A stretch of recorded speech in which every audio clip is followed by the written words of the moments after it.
welcome to the Carson School District Board of Trustees meeting. At this time, we will call the board workshop to order.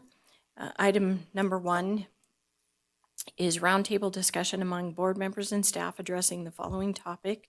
For discussion only, there will be no action. This is a presentation and discussion regarding the use of artificial intelligence, AI, in the Carson City School District.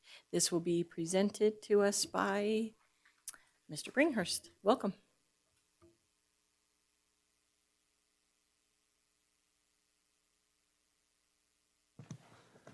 Good evening, Superintendent and Board of Trustees.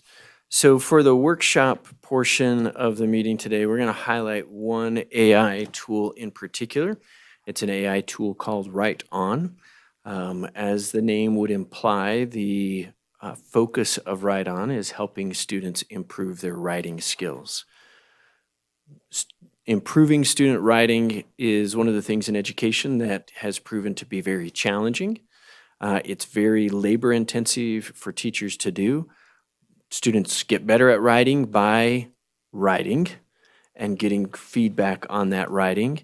And that's just a very labor intensive process for teachers to do. If you can imagine, for instance, our secondary teachers who may have over 100 students, and you ask each one of them to write a page, that's 100 pages that you need to read and provide feedback on. And that takes a lot of time to do that.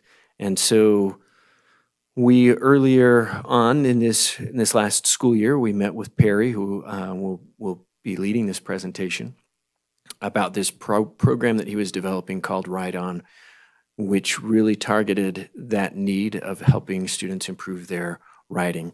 We started using it with a few teachers, and it's one of those things that a few teachers started using, and then their neighbors started seeing what they were doing and saying, "That's really cool. How do I get to use that?" And it started growing and growing from there, as opposed to sometimes we bring something to the district and we roll it out to the whole district. This one we started very small, and it has naturally grown and continues to grow. So we're excited about that because it demonstrates to us that those using it in the classroom are finding it to be an effective tool for our students. And as a bonus, Perry is local here in the area, so we have a great partnership with him and opportunity to communicate and continue to develop the program and meet the needs of our students. So I'll bring Perry up to take us through this. For letting me come here to speak. I'm excited to talk about this. We'll talk about Write On specifically, but I also want to share context about, because this is a broader conversation about AI in education, thoughts about that as well. So hopefully kind of talk about both Write On specifically and sort of thoughts about AI in education generally. AI in education, when you talk about it, begs like lots of questions, right?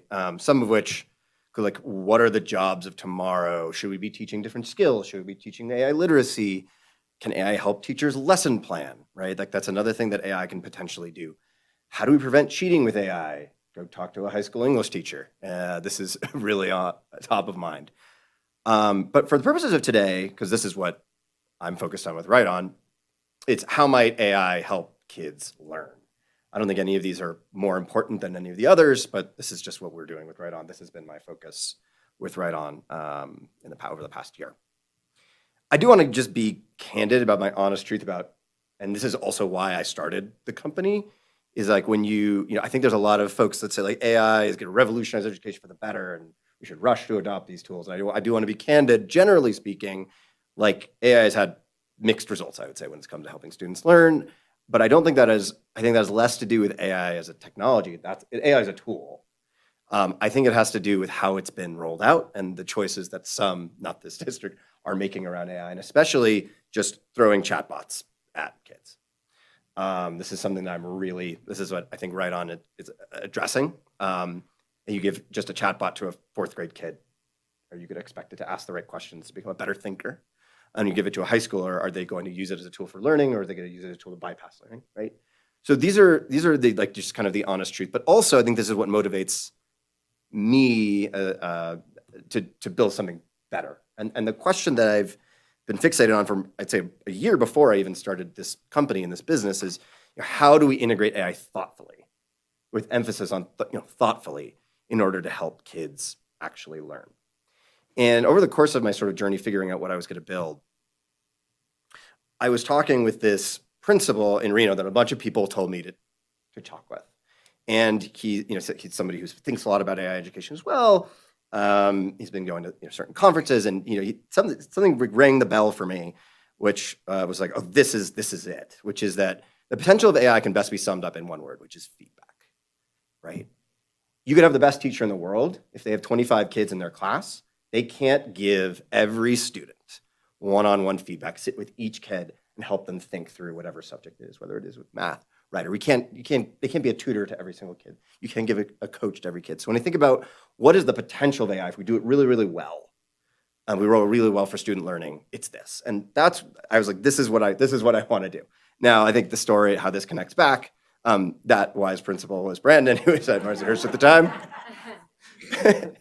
And so I think we had a really good conversation. And so when we came over here, he's like, hey, we should reconnect. I want to hear what you're up to. And over the following 6 months, I started to build right on and into what it is today. We could give feedback on math. You could give feedback on a lot of things. We decided to focus on writing to start with write on for a few reasons. AI literally is like a writing machine. Like that's what these things do. They write. So that's a good reason. I thought I think this will probably be good. And in particular, writing is really important. To become a better writer, I think feedback is of especially outsized importance. I think the way that you become a better writer, the most important thing oftentimes is, I remember my parents used to do this for me, like I have an essay that write feedback in the margin, like fix this, improve that. So it's important everywhere, but I think it's especially important for writing. And because of this, when I talk to teachers, they really struggle with teaching writing. A common refrain I heard was, I gave my kids an essay or a paragraph. I spent 10 hours grading it. We're giving feedback, detailed feedback, because I knew this would help my kids. But by the time they got it back, it was 2 days later, and they would just crumple it in their pocket. They wouldn't even read it, and like a little piece of them died. I was like, I heard that so many times. I was like, we've got to do better than this. There's got to be a better way. And so this is where I thought, this could be a really thoughtful way to integrate it. In order to sort of figure out, I wanted this to be obviously a great product. I sat with a lot of teachers as they sat with students, and I just talked to them like, what do you do? And I think there were 3 themes that you'll see when I give the demo, and Kayla will talk about it as well. The first is guiding the process. You can't just throw a chatbot in the corner and expect it to work. You have to, in the case of writing, scaffolding, right? You break it in, if it's a paragraph, you write your topic sentence, your evidence, your conclusion. Then you do revising, and then you do proofreading in that order, right? You have to break things into steps into the writing process, right? The second is focusing the feedback. I see so many of these tools that just give this wall of feedback, and you ask a kid, what do you do with this? And they don't know. It has to be, can you use a better word here? Do you need to capitalize this letter? Might you introduce a stronger idea here? You really have to be specific. And the final thing is celebrate progress, right? In person, you do this through a high five or a smile. Digitally, it's a little bit harder, but I think you'll see we put a lot of work into making sure that kids understand that their writing is getting better and that we celebrate that, but we do it in a different way. So I'm going to show you a demo because I think it'll click when you see it, and maybe it'll provoke questions. It's really cool. But before that, I'd love Kaylee to talk. You've been using it in the classroom for a while. For a while. Yep. Go ahead and sit and turn on the microphone there. Okay, hello everyone. My name is Kaylee Davenport, and I'm the EL designee at Bordewick Bray Elementary School. Perry introduced this program to me, and I rolled it out and have been utilizing it with my EL population in the classroom. And we have been getting incredible results with my students. It gives them feedback immediately, sentence by sentence. It'll have them add more detail. It corrects and helps them think through their thoughts. When I'm working with another student one-on-one, this feedback is immediate. It's instant gratification, and it's taken their learning and their writing process just to wonderful heights. It's absolutely expanded their minds with this program. And so I'm here to support Perry, and I've been implementing it, and next year I'm going to continue with it. And yeah, it's been great. I've been able to see some fantastic results. Awesome. Thank you. So now I'm going to show you how it works. I was going to have you try it all yourselves. And I will send you a link so you can all work on your paragraphs when you get home. But for now, I'm just going to do it because we're on a hotspot. I just want to have one connection at a time. So can you all see the monitor over there? Okay, cool. Great. So I've created an assignment for you all, something I'm sure no opinions about. Should cell phones be allowed in schools? So imagine I'm a student. This is my class. I go in. I start the assignment. I go full screen. Why? Because kids get distracted. We make sure that they understand the prompt first. So I want to walk you through, because each design decision is very much designed to help kids succeed. So we make sure that they understand the prompt first. Step 1, write your topic sentence. So this is a 1-paragraph assignment. To be clear, you can make it 5 paragraphs, 1 paragraph, however long you want. You can write about whatever prompt you want. You can integrate it with your curriculum. You can do it supplementary, whatever you want to do, but this is the one for today. So we also give instructions. State your opinion clearly on whether cell phones should or should not be allowed. What is the main position you want the reader to understand? Does anybody want to give an answer? We'll type it in so you can see it.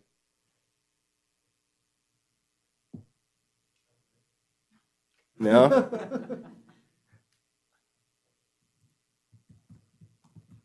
I will give. So I'm a student. I write, no, they shouldn't. So Starby thinks. Hopefully the AI is not blocked. Hey, little ding. You got 1 star. We always like to give at least 1 star. You get 0 stars, not very motivating. You notice that 3 will move you to the next step. And we always start with positive feedback. Kids don't get enough of it. We're really specific, and we highlight the thing that's being given feedback on. So nice start, Perry. You made it clear which side you're on. A strong topic sentence tells the reader exactly what the topic is and where you stand. Can you expand this into a full sentence that mentions cell phones in schools?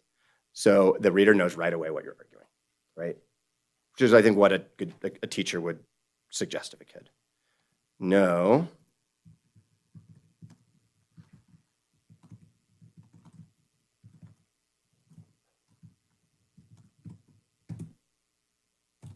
Try it again. Great improvement. Your topic sentence now clearly states your opinion and the topic. Once the topic sentence is solid, we move on to the next step, giving your first reason, and on and on. You go through, you write full paragraph, then you're asked to revise it to make sure structurally it makes sense or the sentence is in the right order. And then finally, at the end, we do proofreading. And we do that way because it's overwhelming for kids to do everything all at once. So let's focus first on the ideas, then how we structure the ideas. And then finally, let's make sure, the spelling is correct, your capitalization is right, there's no run-on sentences, comma splices, all that sort of stuff. So by the end, we've walked the student through. They've been earning stars. They'll earn 24 stars going through 8 steps, and they'll have a well-composed paragraph. Make sense? Cool. So, any questions?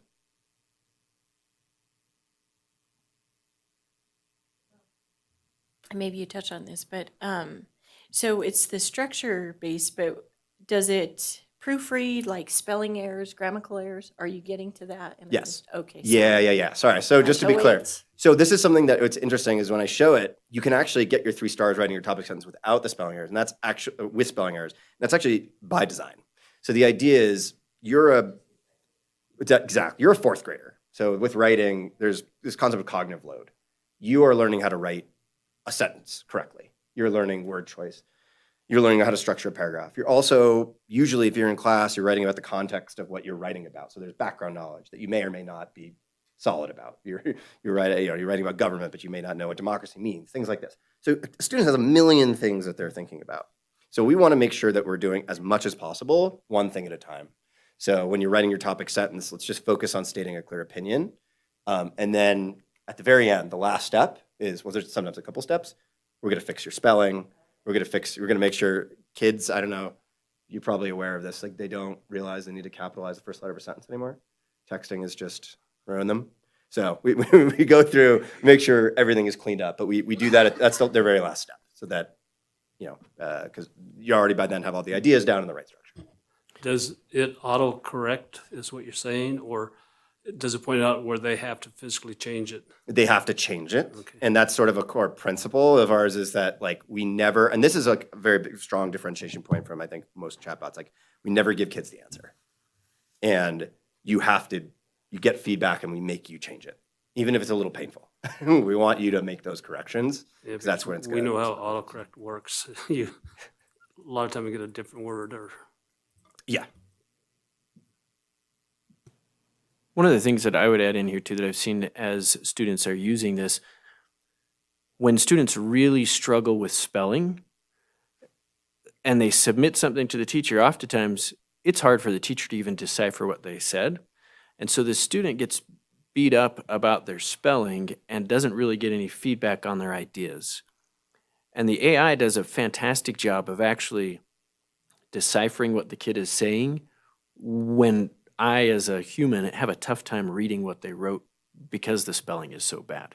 It's pretty impressive that it can do that and then give them that positive feedback and work on their ideas, and then they can get their spelling and their grammatical things later, right? Especially some of our students who are EL, who are just learning the language, their spelling may be very rough. Some of our students who are dyslexic, their spelling may be very rough. And instead of continually being beat up about that, they're getting some good feedback and some good growth in how they're structuring their writing first.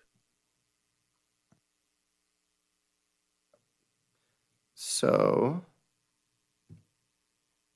now they're giving you context about how I got here and what this thing is and what it does, just to give you a sense of our work together so far. In the summer and fall, I built and tested, fortunately for you, not in the Carson School District. I was in a couple of schools, just living in a few classrooms, building it. And then by about, I'd say November, the product was really, really good and ready to be used. And so we started actually working together in January. That's when we did our pilot, and next year we're going to be rolling this out fully. The impact so far at Carson, as Brandon said, this hasn't been a thing that we've pushed down on teachers. This has been something that we've made available, and sort of the word has spread. So far, 94 teachers have signed up. Over 2,000 students have used the product, have used Write On. And there have been over 5,600 writing sessions, like paragraphs or essays that have been done on the product. But I think the thing I'm really proud of is that over 224,000 pieces of individual feedback, specific actionable feedback, have been given that students have been able to take and then have been forced to revise. And I think that's something that, you know, teachers are really thankful for, because they couldn't possibly do that themselves. Those 94 teachers, I think our first meeting we had 4 teachers that started. And so that kind of shows, right, it started with a really small number and then they just saw and word spread and more people wanted to join in, which is great. Those are the raw numbers. We did at Mark Twain with the ESL teacher there, a 10-week sort of before and at case study. We did it right before the WIDA exam, which is, for proficiency. There's 10 kids, and we wanted to measure 2 things. Qualitatively, do kids feel more confident about writing? Do they enjoy it more? And then do they get better, right? On confidence, we saw a 30% growth in just 10 weeks. How confident are you that you know how to start your writing? How much do you enjoy writing? Went up by 35%. So, and I think with a lot of kids, that's half the battle, is getting them to engage and getting them to feel confident writing and to start writing. And that really helps. But importantly, and I don't want to suggest that this is the only thing that they did, but on the writing exams, their writing scores on the WIDA went from an average of 3.5 for these kids to 5.1. 7 of the kids exited. And while they improved across the boards, writing was by far their biggest area of improvement. So Amy, who's the teacher, said, holy cow. Another 5th grade teacher said, these kids are in the writing club, their writing has just soared. So we're seeing, I don't want to be clear, Amy's a great teacher, this was 10 kids, there's a lot of factors, but it was very, very clear that in the 10 weeks, writing every day using Write On, that their writing just massively improved. And you could see it anecdotally. A lot of kids went from one long run-on sentence that's a paragraph to actually articulating a paragraph, writing their topic sentence, giving evidence, supporting evidence, and concluding. So for next year, focus more targeted programs to get big improvements in a short amount of time. I think there's some good leverage points to get a lot of learning in a short amount of time, getting more teachers on board, integrating it into instruction. and more measurement of impact on writing quality and student engagement. We want to prove it over longer horizons. This moving SBAC scores, that it's like, really not just giving great feedback and that teachers see it, but that it's moving the needle on the things that matter. I think the last thing that is just more of like I don't know, something the way I'm thinking about stuff. I think you'll hear a lot of stuff about AI in the class or otherwise, and when I see like these chatbots and stuff, people think. Remember when like you were like around when the internet was AOL? I feel that's sort of how I feel about like AI is just sort of chatbots, and we're really in the early days, and I think there's a lot of potential for. Frankly, hopefully, maybe there will be some slimy products, but hopefully there's a lot of potential, I think, for better products to emerge, for us to move like beyond AOL when it comes to AI tools. And that's kind of what motivates me is like, I think we can build things more thoughtfully. And I'm really, really grateful to have had the opportunity to do that in this district. Perfect. So one of the things that we wanted to do today as we talk about AI is there's a lot of different uses for AI, but we wanted to highlight one of the areas where we have it with students using it as a learning tool. And Right On is definitely one of those areas where we're seeing some great growth and improvement in students using it as a learning tool. So we want to set this up and set it up as a workshop session for any questions that you guys have about how Perry's set this up or about anything that we're doing with it in the district. Later in the board meeting, there's a regular agenda item where we'll talk more about kind of the teacher use of AI on the teacher side of things. Yeah.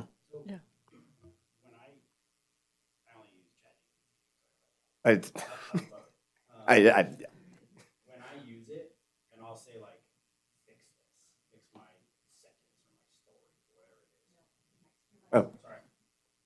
So when I use ChatGPT, I'll say like, fix my story or my paragraph or whatever, and it pops out this like amazing, perfect thing. So I kind of have to dumb it down, like sound like me. Yeah, every time. Yeah, me too. How?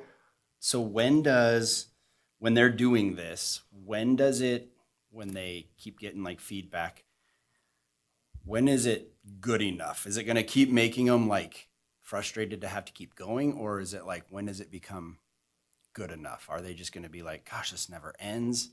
Or like, what's the ending point for them? What a great question. This is like, I put on my product geek hat because I've, believe it or not, spent like months doing this problem. The long story short is like how this works is like we ask, using like an API, we ask it to like give us the star rating to have it to move forward. There is sort of a clarity around like a mini rubric whenever we pass it. That 3 is they've satisfied the instructions of. So if for a topic sentence, you'll see like it says state an opinion, whatever. You should have done that.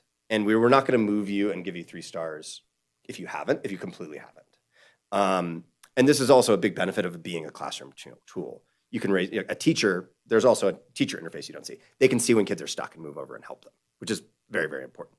But we also do reward effort. So we actually have in the script, like if the kid has tried a bunch of times and has made improvement, move them forward. We also have a skip button that I think it's after 5, I think it's done actually 5 attempts. If you've tried a bunch of times, you can skip and move on. And that's sort of like an escape hatch in case a kid is just really frustrated, lets them move on. So the long story short is like high level, it's good enough. It doesn't have to be perfectly written. It has to just satisfy the instructions, which for an idea, like for a topic sentence, state it clearly. For spelling, we are not gonna, like, you need to spell things right. Because it won't, no matter what, have satisfied it. But if after a bunch of times we're like, are you sure this word's spelled right? Are you sure? You could raise your hand, get the teacher over, and get a result. But it's a great question. It's super nuanced. Trustee Clapham, too. I just wanted to point out one of the things that really, when we first met with Perry and he was explaining this product, one of the things that I think is the most important with what it is doing and providing is that it is not creating a student's voice to be like, so that every kid is basically answering and talking in the same way. it is really the student's voice and just continuing to encourage them to grow on that. And to me, that was just really important because I don't want 25 kids in a classroom who all end up writing in the exact same style and the exact same tone. I think that's such an important part of this product too. And I think in some way kind of related to the question of like, what is that endpoint? Well, it isn't the same for every single kid, right? They're continuing to kind of push in their own way, in their own style. But at some point you have to have some kind of like, what is the end? Have you satisfied certain criteria? So that was just a really important thing for me when we first decided to move forward with this. Clarifying question. So what I'm understanding though is like how Trustee Clapham said that you can put into ChatGPT, here's my sentence, fix this, or rewrite this. You can't really do that here though, right? It's going to move them on the way, but it's not actually rewriting it. That's exactly. And that, our sort of our thesis is that like, as grown-ups, I think that's acceptable to be like, can you rewrite this for me? But if a kid, it's acceptable because we know what good writing looks like because we were taught how to write. So my big worry is if kids are not taught how to write. So a big core thing about how this is built is you have to do, we never tell you what to write. The most we'll do is there's an I'm stuck button. We'll maybe give you a sentence stem, like how to start the sentence, but we'll never tell you what to write. And this forces you have to write it yourself. And it's going to give you a really specific thing to fix. You revise it and then you fix it. So. Okay, and then the one thing I'd like to see though is if it was a spelling error. Okay, what does that look like then? So it's a spelling error. Does it strike it through the word and then give them the correct spelling? Or how does that? I'd have to go all the way to the end, but it basically looks just like, let me give a first reason.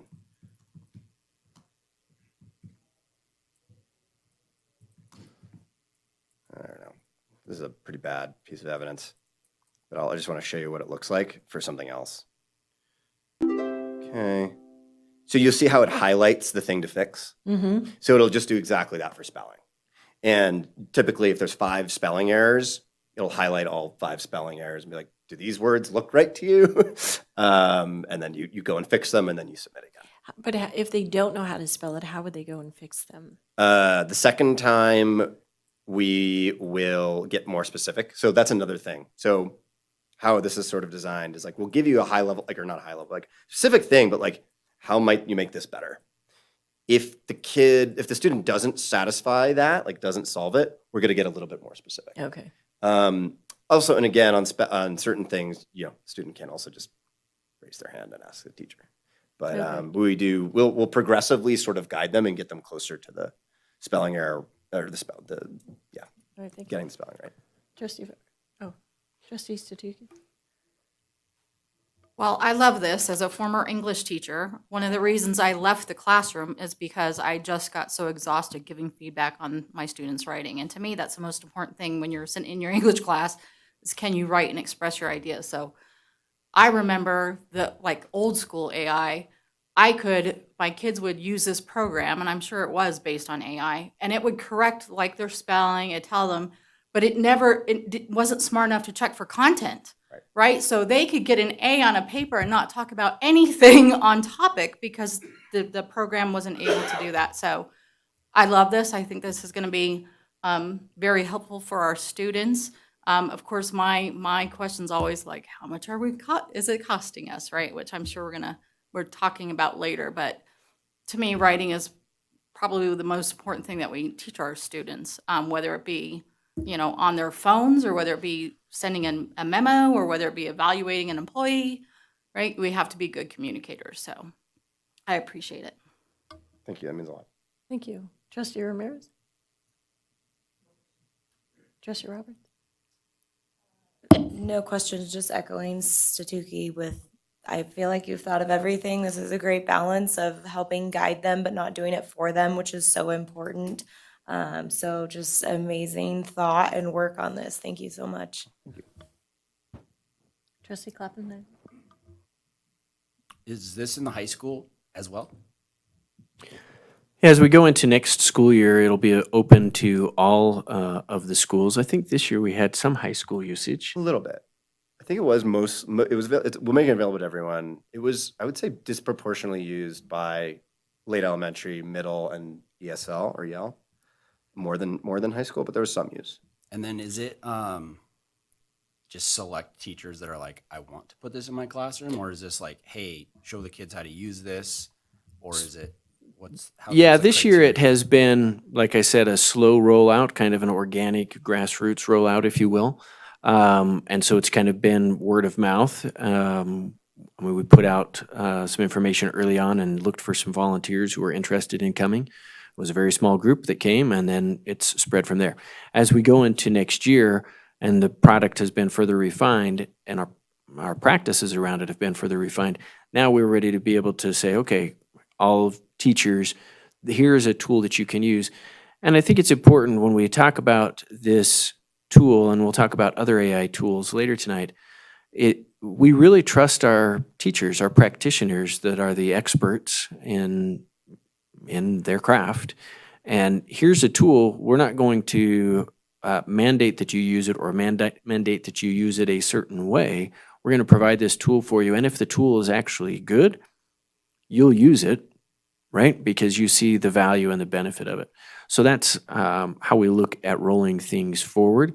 A couple of the nice things that this does is teachers can really put in the rubric that they want. It can be an AP level rubric that it'll give the students feedback on, as I'm sure Trustee Statuki trying to teach AP students, that's a lot of essays to write or to read and provide feedback on. And the AP exam, like students have very specific things they've got to do. This can give feedback on an AP exam level stuff. It can also give feedback to a third grader on, that's just trying to write a good sentence. And we've also, at the elementary, I know we've talked with you all extensively about the elementary curriculum, the CKLA curriculum. So we have uploaded a lot of the CKLA writing prompts into Write-On, so teachers can just select those prompts and rubrics that are there. So we're really aligning the writing practice with the instructional materials that they're using as well. Great, thank you. Put, Trustee Peterson? Brandon, did you get to say what I know before we started our questions? Oh, I were was wondering. going to share we had talked a little bit about the prompts it gives and what the teachers do. And sometimes I think teachers with tools like this, some people might think, oh, well, okay, so what's the teacher going to do? Just give the kids an assignment on Write-On, sit behind their desk, sip their coffee while Write-On does the work, right? The teachers who have used it have said, actually, I'm up and busier than I am in other ways. Because I get lots of questions, but the questions that I get from the students are more specific because they're getting very specific feedback. And so instead of the students just saying, I don't get it, or I need help, the students are saying, I'm stuck on providing better evidence. I've tried this, right? So they're getting a lot better, they're able to better understand their own writing process and ask better questions. Another thing that I had not thought of until a teacher brought it to my attention is often if you are giving a short writing prompt in class and you tell the students, okay, write these 3 sentences on whatever, and then as you get that done, come and see me and I'll give you feedback. If the teacher's trying to give feedback right there in class instead of a long essay feedback, that's great. But the thing is, the students who get the most feedback are your best writers because they finish those 3 sentences first and go up to the teacher and get more feedback. Your most struggling students get the least amount of feedback. Obviously not an effective way to do it. In this way, every student is getting feedback, not just the students that always want to raise their hand or the students that run up to the teacher because they've got something finished. So that this gives feedback to everybody and enables the teachers or the students to ask better questions, to me is just evidence that it's really improving the thinking that our students are doing. Thank you. My question is, what you've walked us through so far, we're on step 2. And it's guiding them. First we're doing this, then we're doing this, now we're doing this. Is this something that if students tried on their own to come up with all of it and then ran it through here, is there an option for that rather than having to build it through here every step of the way? Can they take what they've written and ask for feedback Yes. in this program? Yeah, great question. When you set up an assignment, you add the prompt, and then you can set it up as scaffolded or unscaffolded is what we call it. If you do it unscaffolded, it's not going to walk you through, write your topic sentence, do this, do this. It's going to say, write your draft. And then it's going to still, so it'll do, if the steps are drafting and then revising and then proofreading, it'll still do the revising and the proofreading. So you're still going to be like, it's still going to look through the whole essay, think through the ideas and the structure, and then do the proofreading. So yes, it works either way. Trustee Varner? It sounds like a great product, but I do have a question on your EL students who are just coming in country, say, and don't speak any English. How's that going to assist them? I know, Kaylee, you teach EL, so maybe you've had experience with that.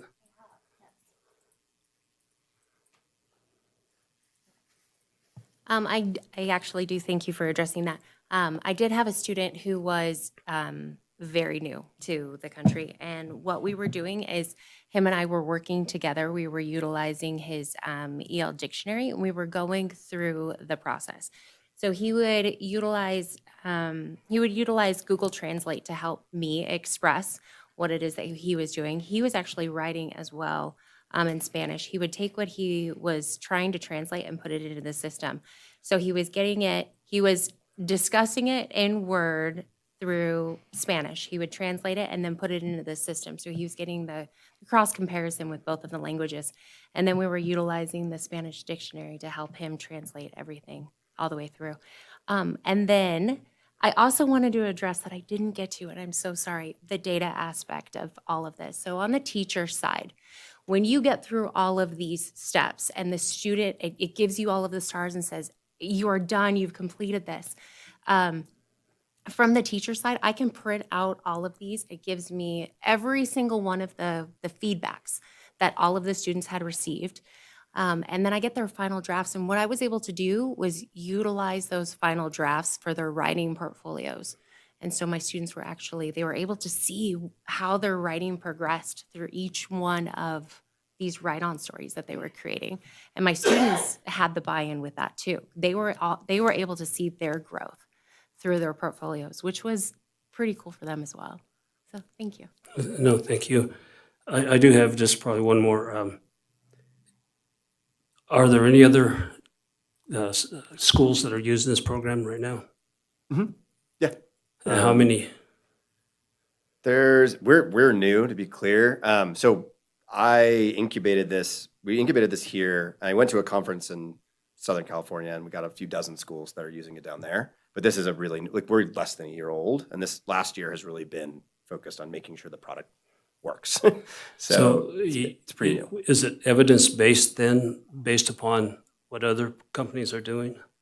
It's a good question. I would say it's based on principles of writing. So based in terms of evidence-based, yeah, like pretty much every design decision is based on whether I've talked to some of the preeminent professors who teach writing one is at ASU, one is at Stanford. I've integrated their feedback on everything from overall design to like what makes a good piece of feedback. Turns out it's a very interesting question, and so that's been iterated on. We've incorporated best practices from books like The Writing Revolution that are really prescriptive about how to write. The rubrics are like how the steps are broken down. We typically align that, for example, to like what the criteria for SBAC, trying to incorporate similar wording, and we might even do that with some other writing rubrics. So there's whether that or research on cognitive load, research, like all that is baked into the product. Other companies I don't think do this well. So I wanted to, and also just anecdotally, just working with just a lot of really great teachers and incorporating their feedback in the field and seeing how kids respond and what works. So it's integrating both. My question is, I know this is an online web-based program, but how compatible is it with like a cell phone? Because I know a lot of students actually do their homework on a cell phone. It's not really. You got to have a big screen. You can work on a Tablet? it works on a tablet, Okay. but yeah, it does not work on a phone. It's something we're thinking about building, but given I think it's pretty common for students to do their work on, or at least they all have access to one, so we do it there. Also, cell phones also, when it comes to spelling, like fixing a spelling mistake, I don't know. So we may build that this year, but right now it's basically laptop and tablet only.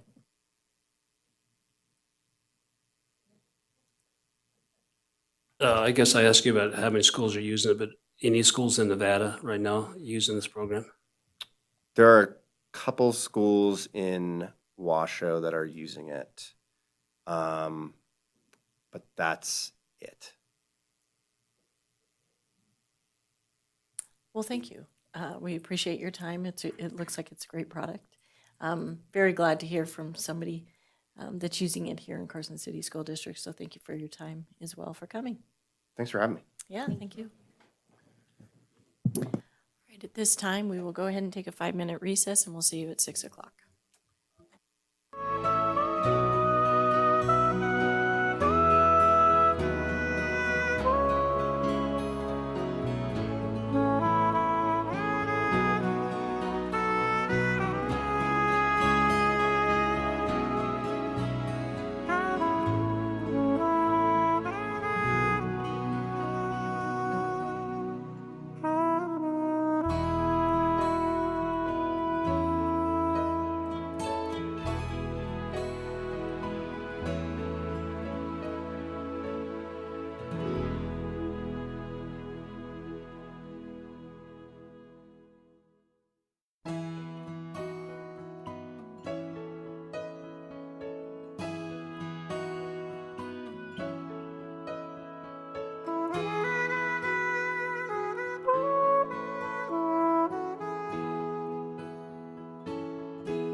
This time, we're going to go ahead and call, I need a motion to adopt the agenda.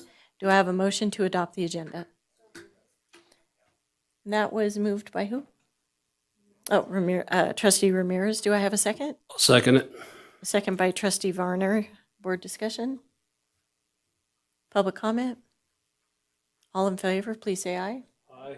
Opposed? Motion passes unanimously. Agenda item number 2, flag salute. This will be by Trustee Peterson.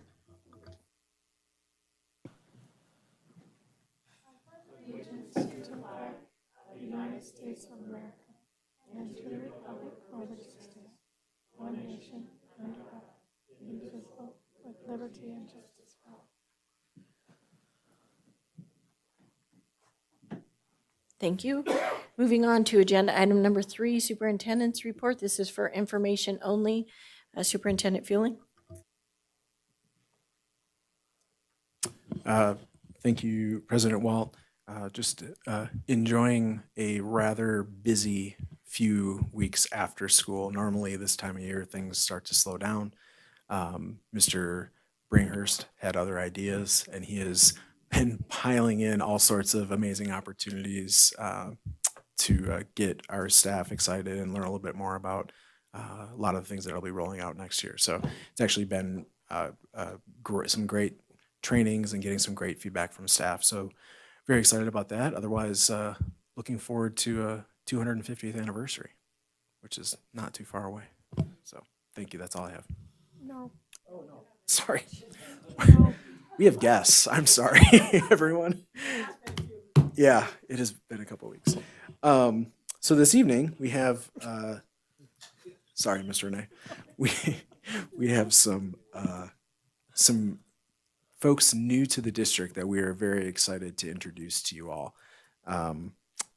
And we will start first. We have our new transportation manager, Mr. Brian Linford. Brian, you want to come up here and just introduce yourself to the board and a little background on yourself?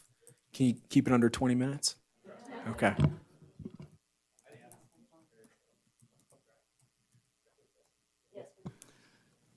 Well, President, members of the board, I'm excited to be here.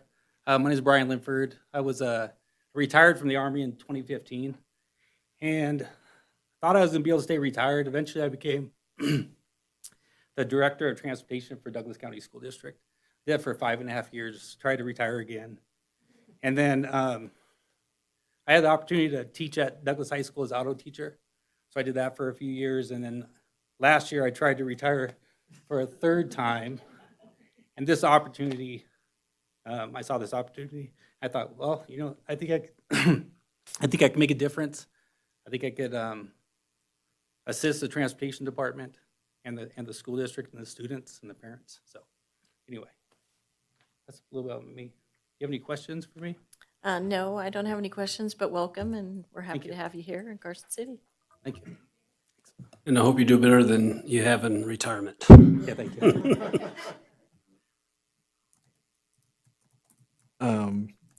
Next, actually, I should just have our new principals come up. If I have Mr. Mark Robinson, who can come up, and Jennifer Conway. Mr. Robinson is going to be our new principal at Carson Middle School, coming here from far away lands. And Jennifer Conway will be our new principal at Fremont Elementary School, coming from, we'll just say far away lands, not far, far away, just over the hill. So, Jennifer, if you want to start, just introduce yourself a little bit for the board. Okay, well, good evening. I'm excited to be here. So I'm Jennifer Conway. I am moving here from Southern California. It's my 27th year in education. I was an elementary school teacher for 16 years and then an assistant principal at a middle school for 3 years. And then I've been an elementary principal for the last 8 years. I absolutely love it. Education is my passion. It's sort of who I am and where I find my happiness. So I'm really excited to join the Fremont team. I've been really lucky because I've had the opportunity to visit the school during my spring break. So I got to meet staff, a few students, a couple parents. So I'm looking forward to meeting everybody on a deeper level. Relationships are important to me, so that will be one of the first things that I will be doing, is being available to the whole school community. I also got to go to the AVID conference recently, and so I had an opportunity to really bond with some of the staff members. Right off the bat, I can just see what amazing educators they are. They're really dedicated to their school and their students, which makes me really excited because I can see their passion and their dedication, and that aligns with who I am and what I want to create at a school as well. So I look forward to meeting the whole school community this upcoming summer, fall, since we start in August. But yeah, I'm just really excited to be here and to help the great work that is already happening at Fremont and just to continue those things. And really, truly just to be a part of Fremont school community and make sure kids have fun and love school. That's my passion. So it's nice to meet you all. My name is Mark Robinson, and I'm coming to you from Austin, Texas. I was fortunate enough to be able to retire after a 30-year career in public education in Texas. The last 9 were as the high school principal at Bowie High School, the largest high school in Austin, Texas. Before that, I was a middle school principal for 6 years at a one high school district just on the west side of Austin, Texas. I was at Hudson Mid Middle School. Really loved that school community. Only left it for the opportunity that I had to be a high school principal. 15 years as a campus principal. I can say half of my career. Before that, I was a assistant principal in Lake Travis ISD. I was a district administrator in Arlington, Texas. I was kind of a classroom management specialist as like an instructional coach, but more on like the behavior management side.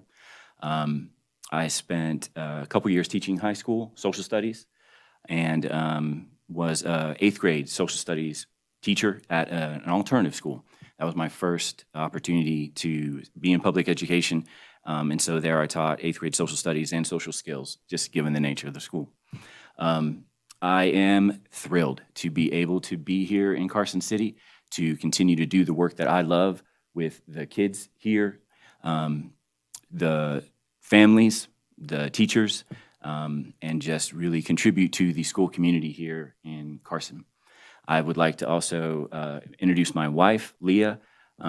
She just accepted a 1st grade teaching position at Mark Twain Elementary, and so we are really excited to be a part of this great district. Thank you. Well, thank you for coming this evening and introducing yourselves. We greatly appreciate your time during the summer. And we welcome you. Yes, I think you will find Carson City to be wonderful. And most importantly, you will find this school district to be the best. So thank you for joining us. Anybody else? No, just welcome. We're looking forward to working with each and every one of you. And I know we'll see you before the board on occasion, probably more than you'd like. But thank you for all your past work. You both have really good resumes, and I think that we probably did very well by pick you guys up and hire you for the positions you're in. So just thank you for accepting the job, I guess. You guys are all filling deep shoes of people who have been with us, all 3 of you, people who have been with us for a very long time. And so change is exciting. Excited to see you guys thrive here and excel, and welcome to the CCSD.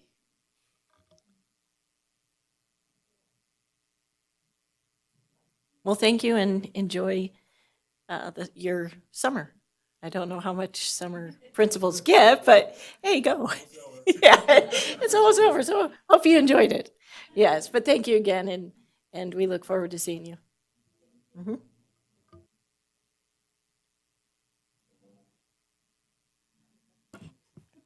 And that truly does conclude my report. Are you sure we'll ask Renee? That's all we have. All right. Well, thank you. All right, so we'll go ahead and move on to agenda item number 4. This is board reports. Board member comments for information only. Do we have an ASB report? No, not really. Everyone should have received their newsletter, and so just go through that. And there again, we're just getting ready to gear up for the training in September and then the main conference in December. That's all I have. Anybody else with any reports? Go ahead. Or we'll say. I have one from Miss Pryor at Al Seeliger. She said she wanted to make sure that our board knew that the district leadership utilized the Nevada Department of Education District Improvement Grant to bring 3 professional learning opportunities to Carson City. The first was a 2-day leadership training provided by the Covey Institute for all administrators and aspiring administrators across the district. The second and third trainings focused on strengthening our understanding and implementation of collaborative teams. Key areas of learning included maintaining a focus on learning and results, aligning our work around our district vision and mission, and developing systems and processes that will support meaningful collaboration moving forward.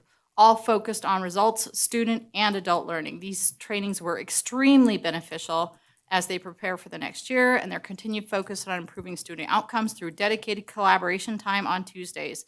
They're excited to put their learning into action and build stronger systems that support both staff and student success. So this is probably a shout out to Mr. Bringhurst more than anybody else, right? You already got a shout out earlier, but they really appreciated the training that they received. I don't have a report from the schools. I did tell the principals that I would not bother them until sometime in August, but I do want to say thank you to Mr. Chambers for inviting us to attend the adult education graduation at NNCC. It was a very nice ceremony. I think we all, are very proud of those students that took advantage of that program. And then I also want to say thank you to Planet Fitness for giving our students the opportunity to go work out for free during the summer. I think it's extremely important to keep those students busy, and it was very generous of them to welcome our students from age 14 through 18 to work out for free. So kudos to them for doing that, and I thank them for their partnership. That's all. Great, thank you. I just have one brief. I agree. I'm not bothering the schools for a little while, but I did have a mother offer up to me. She said, if you would like to have something kind of fun to report, this is a graduate who graduated last year, class of 25, Eleanor Romeo. She, with a congressional endorsement, was accepted into the United States Merchant Marine Academy in New York, where she's training to be a military officer. She also is one of our runners. She was on our a distance runner in track and a cross-country runner. And each year, all athletes in their debut season in the entire college have an opportunity to be selected as the Rookie of the Year. It's called the Julie Burke Rookie of the Year Award. And Eleanor Romeo, out of all athletes, all female athletes in the entire freshman class, was chosen as their Rookie of the Year for cross country and track specifically, but out of all athletes, she was selected. So as a recent Carson High grad, her mom thought that we might like to know that our little birdies who have flown the nest are out there thriving and still living up to what we know they can achieve. Awesome, thank you for sharing. Yeah, I don't have a report, but that just goes to show that we have a lot of great kids that come through our school district, and we're proud of each and every one of them. And also, you mentioned the graduation for the adult heads in the prison. It was a nice ceremony, and it's good to see the individuals who are not only younger, but really older, I would say. I can say that because I am older. But anyway, to go ahead and finish their high school education. And, it's really a nice ceremony to see everybody that took the time and effort to do that. So I'm glad that we had that program. Great, thank you. The only report I had is that we did have a joint meeting with Open Space Advisory Committee and the Parks and Rec Commission as I sit as a school board liaison, as a commissioner on that. We had presentations from, for the Silver Saddle Ranch. We also had a presentation for the Nevada Starry Skies program, and also about the Carson River Master Plan. So they're starting Carson River Master Plan, which I think will be great as well. All of that is posted on the Carson City website, but it also brought up there's plenty of opportunities that they're looking for still more student involvement. I know we got involved with the Park Ranger program, but there's also, they would like to see more student involvement, so I asked if we could, possibly if they would reach out to you as well to get that, and then the opportunities of them to possibly set up some tables or something at back-to-school nights, because there's so much going on with Parks and Rec and open space that I think it would be, great that we, if we can get the kids there, then we're going to be able to get the parents there. So I think if, I've asked Greg Bergeron to reach out to you as well as Jennifer Budge.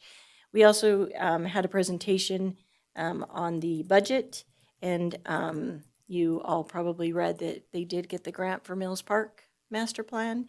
So that looks like it's going to be moving forward, and we're extremely fortunate that Congressman Amedee backed that as well. And the one thing on my end, what I had asked for is they have a lot of projects going on, and they're going to be adding lights to the tennis courts out at Centennial. And I just mentioned that there is one youth sport that doesn't seem to have lighting, and that would be soccer. And so, if there's a possibility that they would look at possibly getting some lights out at Pete Livermore, because those kids are playing soccer and then they see the softball lights going on and they're playing soccer in the dust. So that was something that I had asked, that if they could possibly, maybe move that up on their financial agenda a little bit to get, I think would be beneficial to our youth. So that was all I had for Parks and Rec. All right, seeing no more, we'll move on to agenda item number 5, association reports. Do we have anybody from the association for discussion only? Seeing none. We'll move on to agenda item number 6. This is public comment. I did not get any written names down. Renee, did we have any public comment? No, President Walt, there were no email public comments received. All right, public comment in the room. All right, seeing none, we'll move on to agenda item number 7. And this is a presentation of possible action to approve the renewal of our property casualty and insurance package with Nevada Public Agency Insurance Pool for a total program cost, including all pool services, not to exceed $1,030,257.07. Self-insurance bond in an amount not to exceed $6,000 in excess of workers' compensation policy with the Star Insurance Company in an amount not to exceed $35,745.32 for the July 1st, 2026 through the June 30th, 2027 as budgeted. This is for possible action, and it's being presented by Ann Sear, Spencer Winward, Ryan Garvinta, and Wayne Carlson. Thank you for joining us. Good evening, President Walt, members of the board, members of the school community. Ann Sear for the record. And you all have the coverage summary that was included in your board packets. I'll go over some of the key highlights, and then if you have any questions for us, we can address those at that time. So included in your coverage summary, you'll note that the blanket property coverage limit was increased from $300 million to $500 million. That covers all of the public entities that are covered under the pool's coverage form. The earthquake coverage was increased to $150 million. And there was another change. Cybersecurity risk coverage is now at $1 million per occurrence, up to $15 million aggregate for all pool members. We also have included environmental liability coverage and student accident coverage.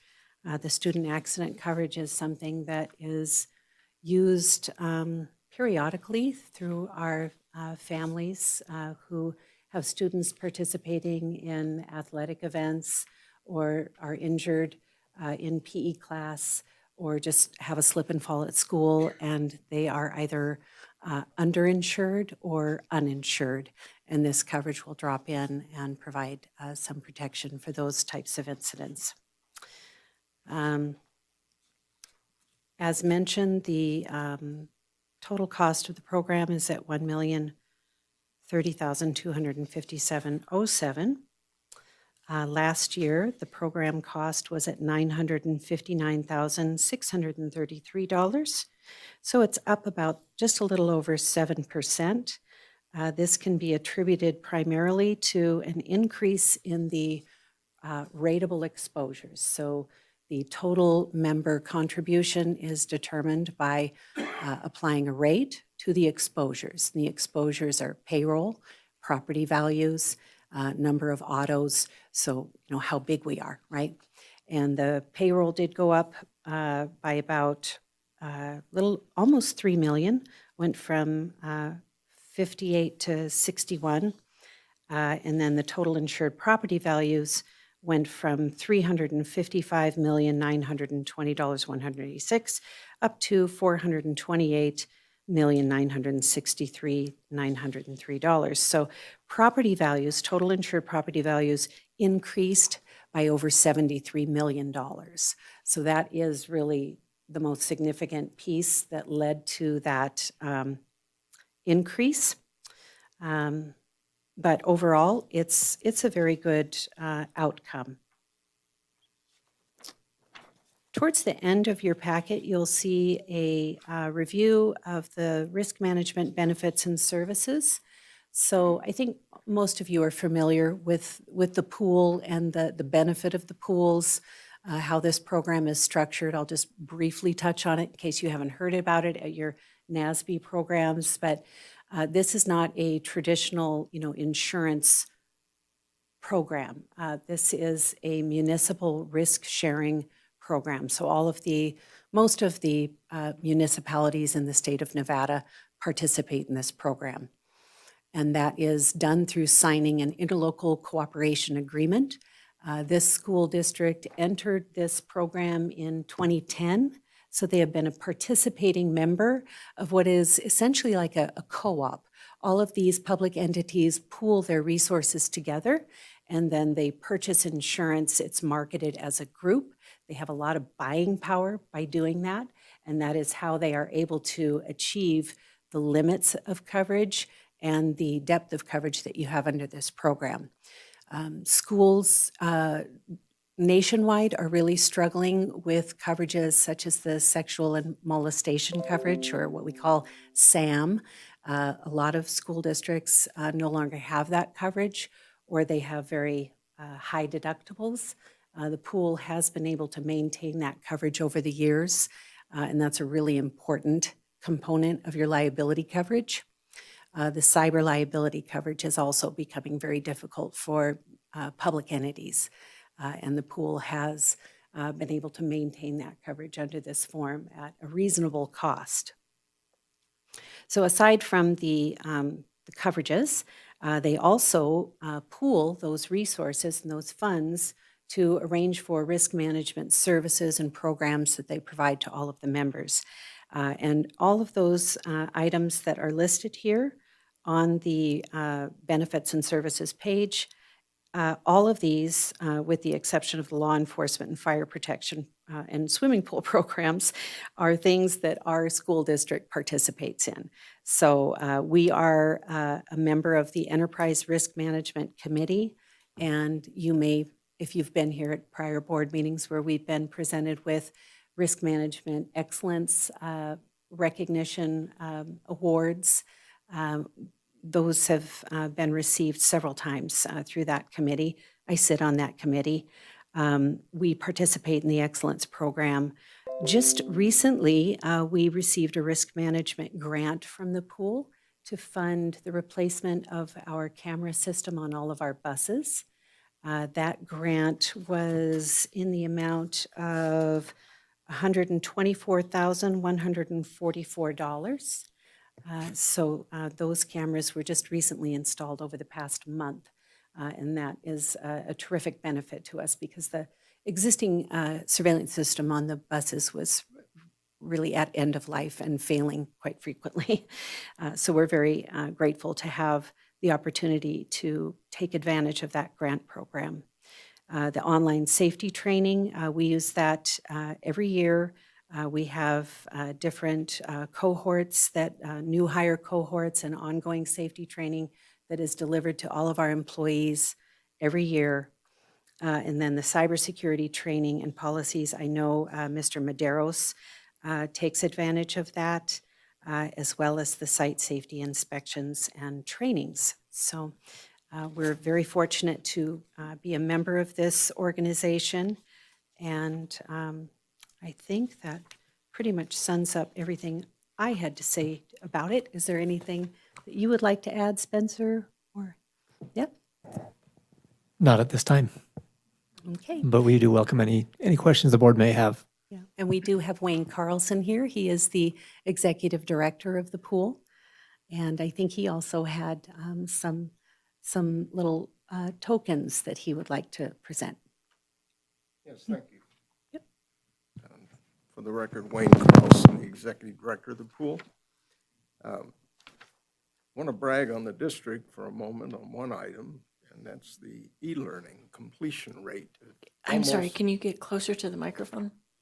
The e-learning completion rate for the courses, your folks took 3,872 courses and a completion rate of 92%. So that's pretty high percentage. And it's been consistent that way for a few years. So congratulations on that. We are, as a pool, and I was involved in the beginning of the pool, and we're at our 39th year. We're also celebrating a sister program we have for work comp, which is 30 years. So we made these medallions to recognize both programs, and around the edge of the coin is the values that we've embraced as a membership. And so I will hand these out the appropriate way to all of you folks. And it's been very interesting because in 1985, I had to get the legislation passed to even enable risk-sharing pools. Because prior to that, you had to buy it from commercial insurance. And at the time, the commercial insurance abandoned public entities dramatically. Or if they were able to keep an account, the price went up almost tenfold in some cases. So when we got the legislation passed, and then some of our brave counties signed on, and we grew from there. And we were successful with the cities and counties that were there from the beginning. And then some school districts started hearing about all the great things that cities and counties were getting and said, how about us? So we had to go to the markets to convince them that school districts were an acceptable risk as well. And in 1997, we added quite a number of the school districts as members. And you guys came on, as Ann said, in 2010. So it's been a successful program. We have all the 15 rural school districts are participating in the program. And they are collectively getting the hazard vulnerability assessments, assistance with updating their emergency op plans, and the Know Before, which is a anti-phishing campaign. It's not with a fishing rod, but with those hackers, and that's successful. You guys have had phishing campaigns, and if you haven't, you probably didn't make a mistake. If you made a mistake and clicked on one of those, you would have been sent to training, not to a hacker. So that's the importance of that. We did have some challenges this year in the renewal because our cyber market decided to exit the cyber risk world. And so we had to go shopping to replace that. We were successful in getting 2 proposals to replace that program. And so the membership collectively bears a substantial amount of the risk out of our own self-insured funds, but we were able to get reinsurance on top of that. So that was a successful endeavor. When we go to market, and I've just put some perspective in there for property, you have almost 429 million of property values, which include your fleet, as well as all the buildings and contents. We go to market collectively with almost 9 billion in values. So we have a clout in the market, and we've been in the Lloyd's market for 22 years. So they have had good experience with our members collectively, and because of that, we get very good terms even when they're having difficult financial conditions and have to pass rate increases along. So we were able to get a rate decrease. So it kind of offset some of that property value increase that you had because we got the rate decrease. So that helped mitigate the costs for everyone. And so that's an important part of it, is establishing those long-term relationships. And our board has been really good about understanding that this whole risk-sharing thing takes time. And sometimes you have a bad year, and sometimes you have good years. And hopefully there's more good than bad so that we can keep the price stable.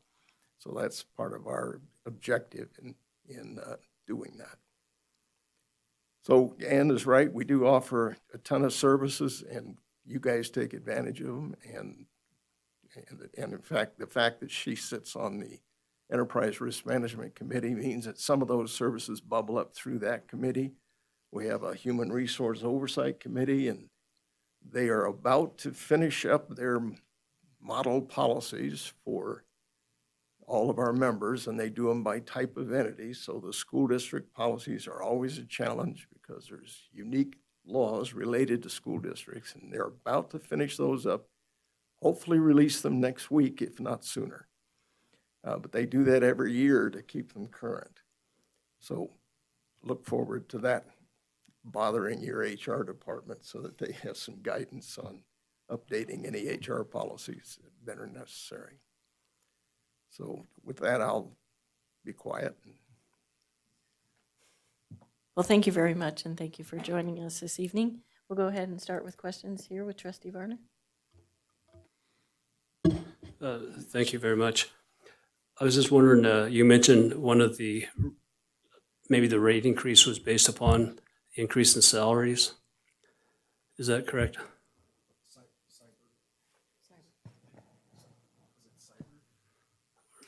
So rateable exposures, Salaries is one of the tools that they use. The biggest driver of that, though, is our property Yeah. value. payroll reported to the pool last year was 58,250,259. This year it was at 61,235,669. Yeah. I was just wondering if it's based solely on salaries or the amount of people that we have Total employed. payroll. Yeah, so Because they have a way of calculating total payroll based on FTEs. So they take total hours and kind of work that into a number.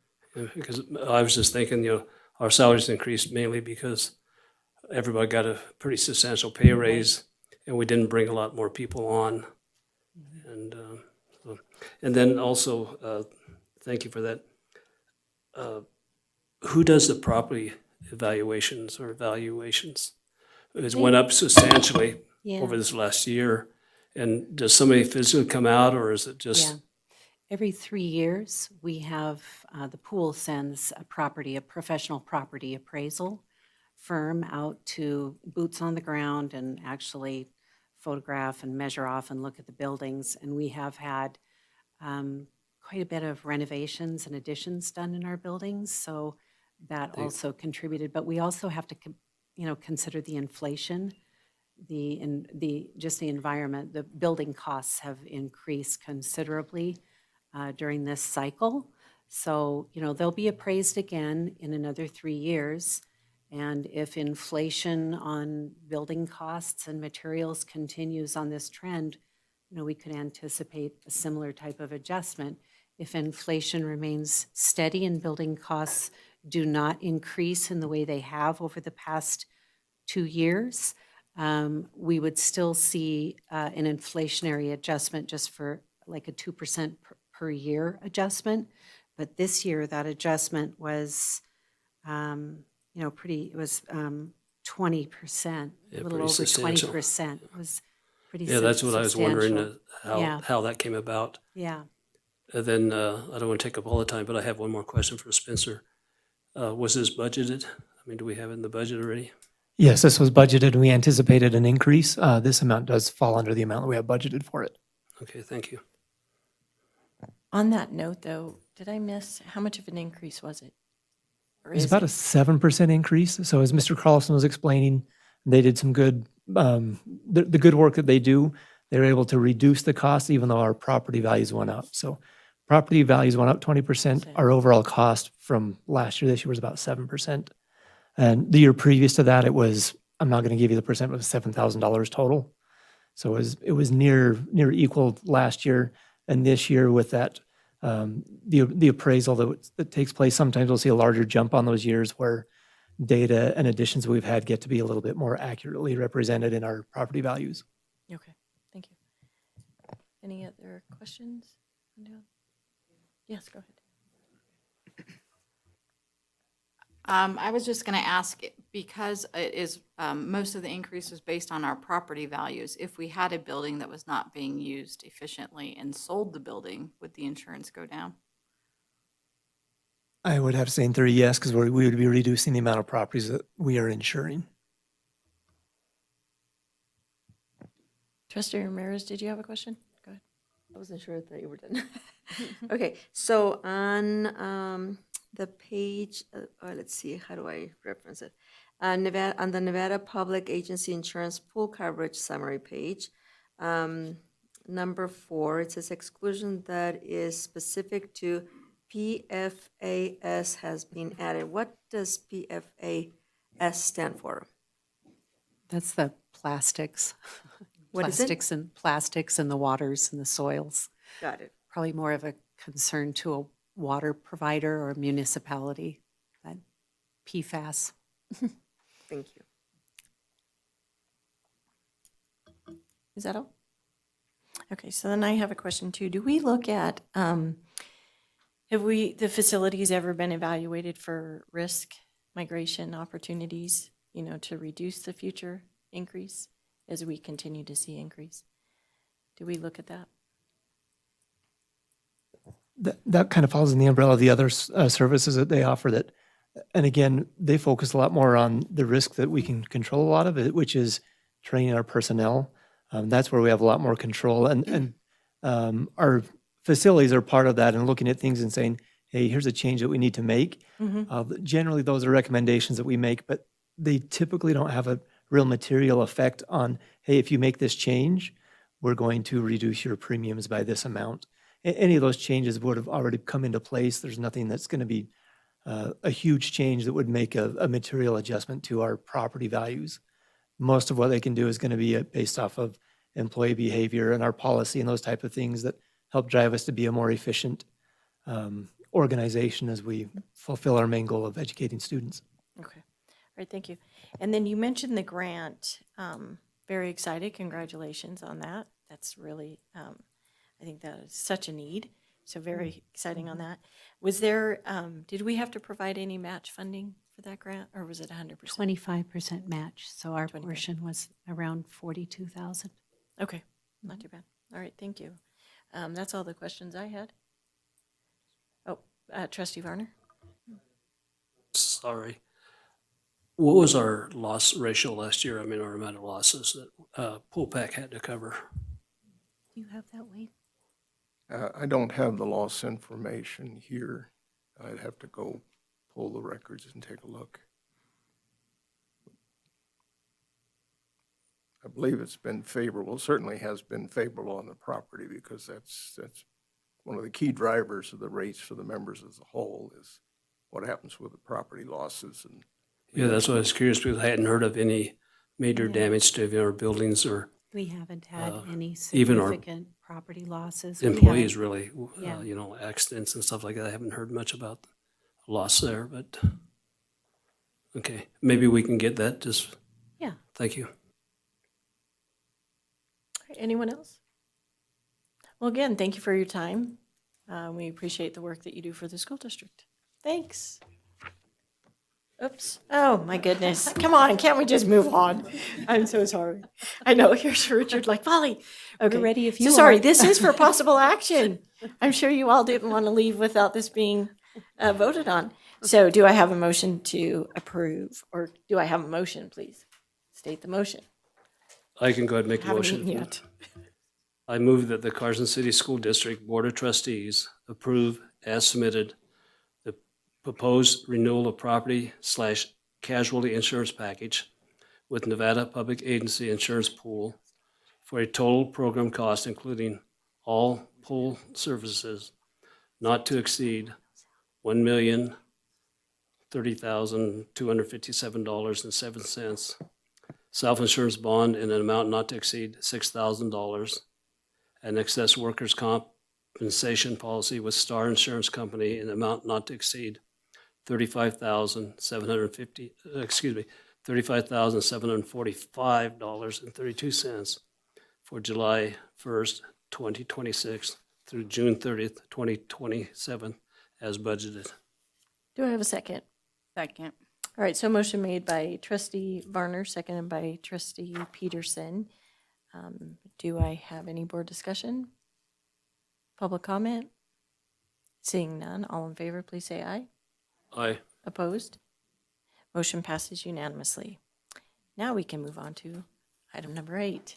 Thank you. I forgot you. to mention also that Ryan Garaventa was unable to join us this evening as he is chaperoning a group of high school graduates from another school district. But he wanted to tell you all hello and sorry that he had to miss this year. All right, well, thanks so much. Yeah. Appreciate it. Okay, thank you. All right, very nice, thank you. All right, so we'll move on to agenda item number 8. This is a discussion and possible action to approve proposed changes to CCSD policy 260 recess policy. This is for second reading. This is a possible action and presented to us by Christy Perkins.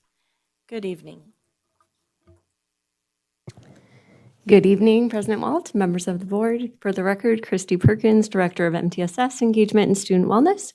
We're here tonight for the second reading of Policy 260. Based on the feedback from the board and our school community, there's a few slight changes to the policy that was reviewed 2 weeks ago, just to ensure alignment with the policy and the newly instated regulation. You'll see in the bottom paragraph, the word all was added in front of elementary students, so that wording is accurate across both documents. In addition, after the opportunity for daily recess, we did add morning, lunch, and afternoon in the policy, which is again in alignment with the regulation. Those were the only 2 changes from the last time I was here at the board meeting. So can you, I don't have what our suggestions were for the changes, but were they all implemented? The changes that we had asked for? Yes, the changes that were discussed for the regulation, those were added to the regulation, and I think I was able to incorporate all of those suggestions within the regulation. All right, sorry about that, thank you. That's okay. We'll go ahead and start with trustee Roberts. All right, thank you so much. It's looking wonderful. I just have a question. I don't know how this works. So it notes the wellness policy 245, but since we also have a regulation, do we need to add that as well? That it follows the goals outlined in the district's wellness policy, policy 245, as well as the regulation 260? Does that make sense? Since we wrote up that new regulation? I don't think so. Because it's the same policy and regulation, I think there's the expectation that That they're they go together. This right. is what just details it out Right. more. It's just, it's kind of unique. It's not extremely common to have policies or regulations referring to other policies and regulations, but in this case, I think that's where we're pointing it out and making it more explicit. Okay, great. And thank you for emailing that over to me with the changes. Everything looked good. I did have one, we had crossed out intervention before, and that's still in there, so that's my only thing with that. Everything else looked good to me. And then, I just wanted to clarify for the public, because I know this came up a lot since the 45 minutes isn't spelled out in the policy, so there was a lot of concern that we were taking that away. So I just want to be clear that that's written out in the regulation. They're still being given that full time that they were previously before we reworded everything. Yes, that is correct. Okay, thank you. And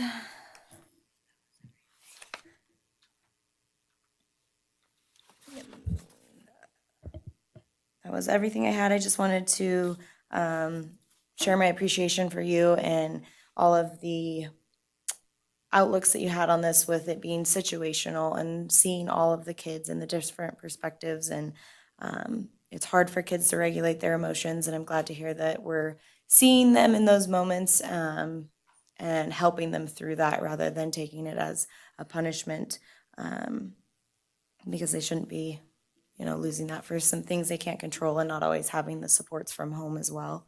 And I just feel like this was very thoughtfully written out, as well as listening to the public comments, to our board comments, to including the admins. And so I just really appreciate all of your work on this and all of the perspectives that you heard out. So thank you so much. Thank you. Great, thank you. Any other comments, questions? All right, this is an action item. So do I have somebody who would like to make a motion? I can make it. All right. I move that the Carson City School District Board of Trustees approve June 23rd, 2026 as the revised date on Policy 260, recess policy. Thank you. Do I have a second? All right, so I have a motion from Trustee Roberts, second from Trustee Statuski, and then I will call for a all in favor, or no, discussion. Goodness gracious. Board discussion. Seeing none. Public comment. Seeing none. All in favor, please say aye. Aye. Opposed? Hearing none. Motion passes unanimously. Thank you. All right, moving on to agenda item number 9. This is discussion and possible action to approve renewal of agreement between Chartwell's Food Service Management Consultant and the Carson City School District from July 1, 2026 to June 30th, 2027 at a cost to the district of an administrative fee not to exceed $6,747 per month for 10 months and a management fee not to exceed, is that right? 10.9 cents, okay, per meal, with funding to come from the National Fund. This is for possible action presented by Nutrition Fund. This is for possible action. This is presented by Spencer Winward. Thank you, Madam President, members of the board. I have just a brief presentation here that's got some nice vibrant vegetables on there I felt were fitting for this. So kind of how this process works is every 5 years we go out to RFP, we select a company. Based off that selection, we can continue to work with them for the next 5 years before we have to repeat that RFP process. We did that at the beginning of last year. So this would be starting year 2 of that 5-year period. I believe in the executive summary I called it a contract. I just want to clarify it's not technically a contract for 5 years. It's that opportunity, and then we have the base contract, and then we have this renewal amendment that comes up each year. The first year is the contract, and then the following 4 years would be amendments 1 through 4. With each of these amendments, it kind of goes through a little bit of a process. We have a committee at the district that Chartwell's, our food service management group, presents to, has a chance for us to ask questions and see how we're performing, who renews that, and that happens a couple months prior to this meeting. Also, this amendment has to be approved by Nevada Department of Agriculture prior to your approval. They have already given it their stamp of approval. And then, sorry, I'm having a moment myself today. I had a different bullet item, but apparently I didn't press save before I sent it to Ms. Renee. And that was just that our committee looks at it. So NDA has to approve it. Our committee looks at it. Our committee did recommend to continue with Chartwell's. And then my verbiage in here had changed this. Man, I don't know if I am losing my mind today too. I'm sorry about that. So yes, this would be year 2 of our 5-year agreement of the renewal. So continue on to the meat and potatoes, pun intended. The price of this, I've got here what next year's proposed to be on the top line versus what this year's was, what last year's was, what was FY25, which was year 5 of our previous contract. If you can look at the increases there, they've been pretty minimal and have gone right in line with what inflation has been for food type products. So Chartwell's has used the West Region CPI inflation amount this year. That was 3.8%. And that's why you're seeing that increase from 10.5 cents to 10.9 cents per mil. And the admin fee going from $6,500 to $6,747 per month. And I just want to clarify that's for 10 months of the year. The summer months, they do not charge us that admin fee. So the increases are right in line with kind of what we're seeing with what's going on in the world. There's nothing major out there, nothing like, hey, we've got you locked in and we're going to try and jump the price on you. It's very reasonable for the services they provide and for the real world market conditions that we're facing. Any questions about their fees?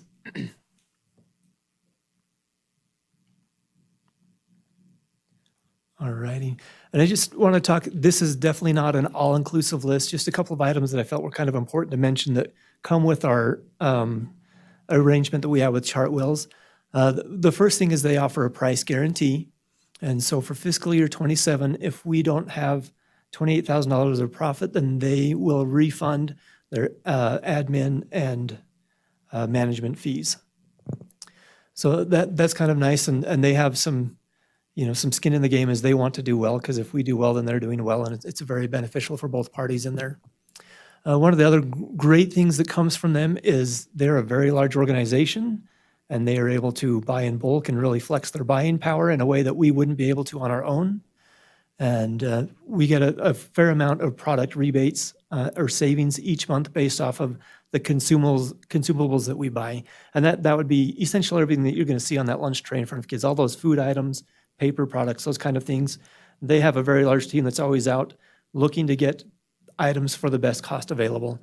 Just for example, from the May invoice I was looking at, the gross product costs were $110,000. After the rebates that Chartwell's is able to secure, that was a reduction of $27,000, so our total cost there was $83,000. You multiply that kind of by the 9 months out of the year, and it's a very significant savings. Certainly, if we were out on our own, maybe we could achieve some of that, but not quite to the power and the margins that Chartwell's is able to do, being the size of organization that they are. And then also for those fees, we have access to 2 full-time employees who help us out with nutrition management. We've got a certified chef and also a dietitian who are always making sure that we are getting all of the necessities and requirements and following all of the guidelines for the Department of Agriculture and the USDA so that we're running our program within the regulations and guidelines that we must follow, which are extensive. And then also making sure that all of the different dietary needs of all of our students who may have specific needs are being met. So any questions? I do, but I shall wait. I will turn it over first. We'll start here with Rich. I don't have any questions, but I do want to say that I think Chartwell's been a good partner for us, and I think we should continue. That'd be my... Thank you. Just for clarification, on the packet we received on page 3, it talks about what all we are subscribed to, lunch program, breakfast program. after-school care snack and summer food service. Can you clarify? I mean, obviously lunch and breakfast are easy, but what do the other two entail? The after-school snack is they do provide some of those to like the Boys and Girls Club, and those that come through, they provide that, and then we're compensated from them on that based off of their rates. A snack doesn't entail an entire meal based off of so like each snack they serve doesn't count for the 10 and 10.9 cents rebate. Those are kind of the total amount on that, and our a la carte sales are all lumped together and then divided by an average meal price to get an average meal equivalent for those. So those, and the summer food service program is very limited. That's just, again, providing some limited meals to our summer school participants. So on that, the after-school snack that you're saying, Boys and Girls Club, do the students pay for those snacks, or we just get reimbursed for their I'm consumption? not sure that comes from the students or if it's from a different organization. Okay. And I think it's through, and again, I don't know if it's the students pay Boys and Girls Club, and they pay us. I'm not sure exactly how that works, but there is, we are compensated for that service provided. Thank you. That's it. Trustee Clapham, going down. Trustee Ramirez. So with bringing up the summer school, did I not see, though, that we are doing a campaign to help fund summer? So if they're covering it, why would we be doing a campaign to raise funds? Oh, sorry. Would you come up to the, thank you.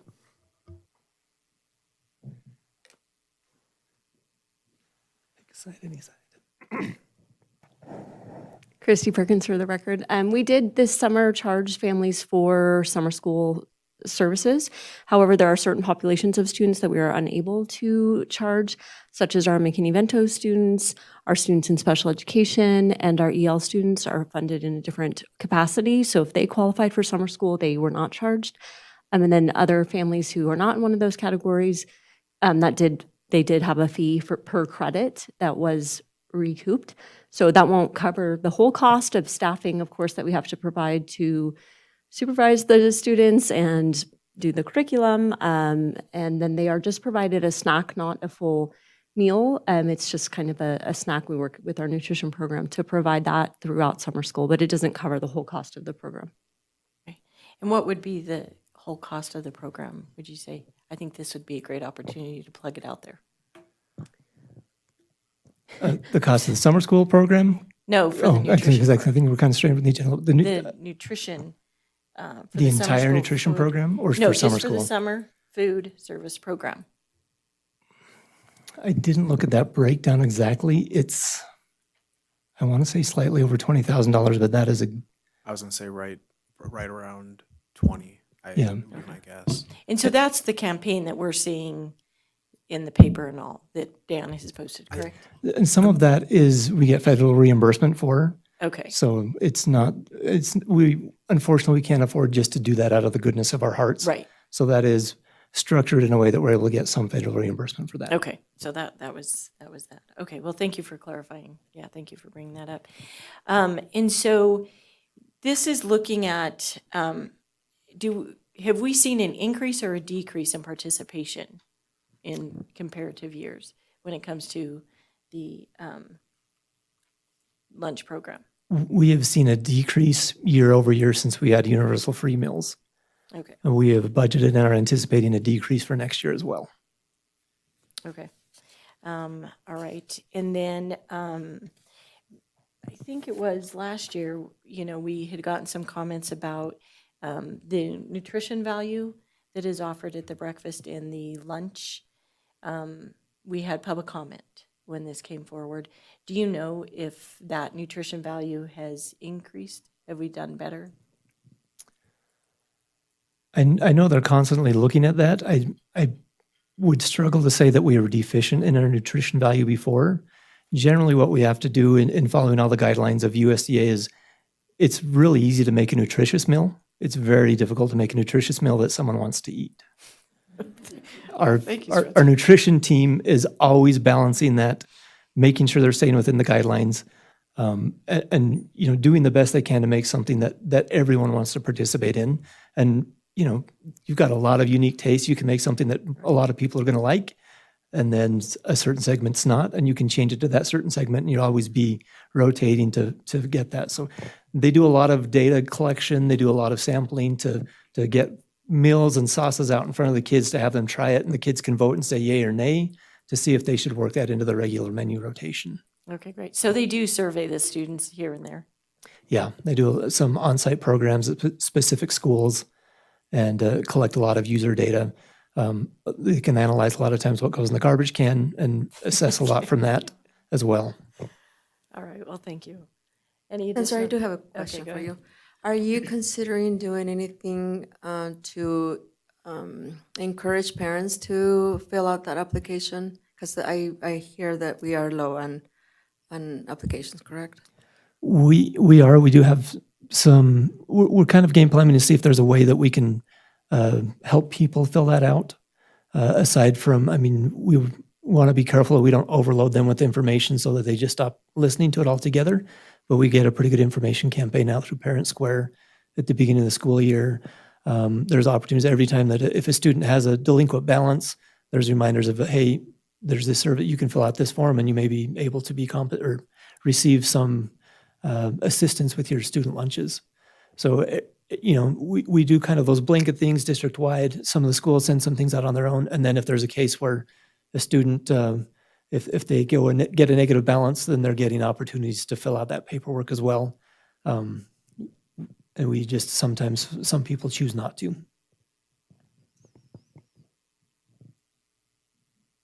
So when you're saying fill out that form, is that to qualify for free and reduced lunch? Yes. Do we make sure that we do a concerted effort to let our families know that qualifying for free and reduced lunch isn't just for reduced lunches, right? Like part of that is them being eligible for reduced costs for Jumpstart and AP exams and all these other costs that are associated with qualifying for free and reduced lunch. We don't, just let them know it's just to get lunch. I know we have kind of gotten that information out in the past. We could maybe revisit our efforts to let them know this is more about free and reduced lunch.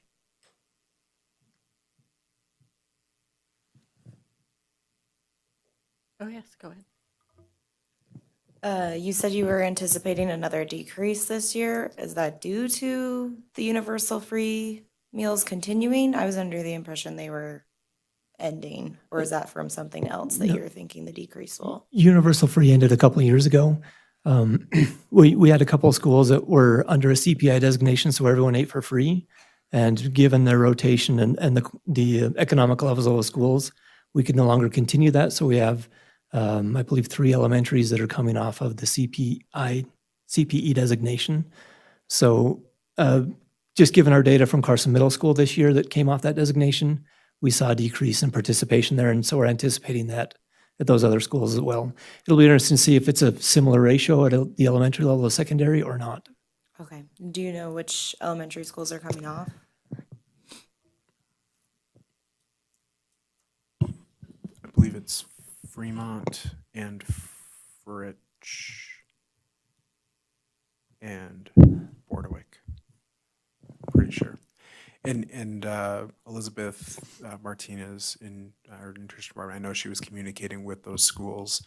I don't know if she sent out information regarding the change that was going to be coming or the principals did, but I know she was coordinating with them to get that information out and to encourage families to fill out the free and reduced applications then, yeah. Okay, great. So then do we just have is there just one school left on? Or 2? Mark Twain and Empire. Okay.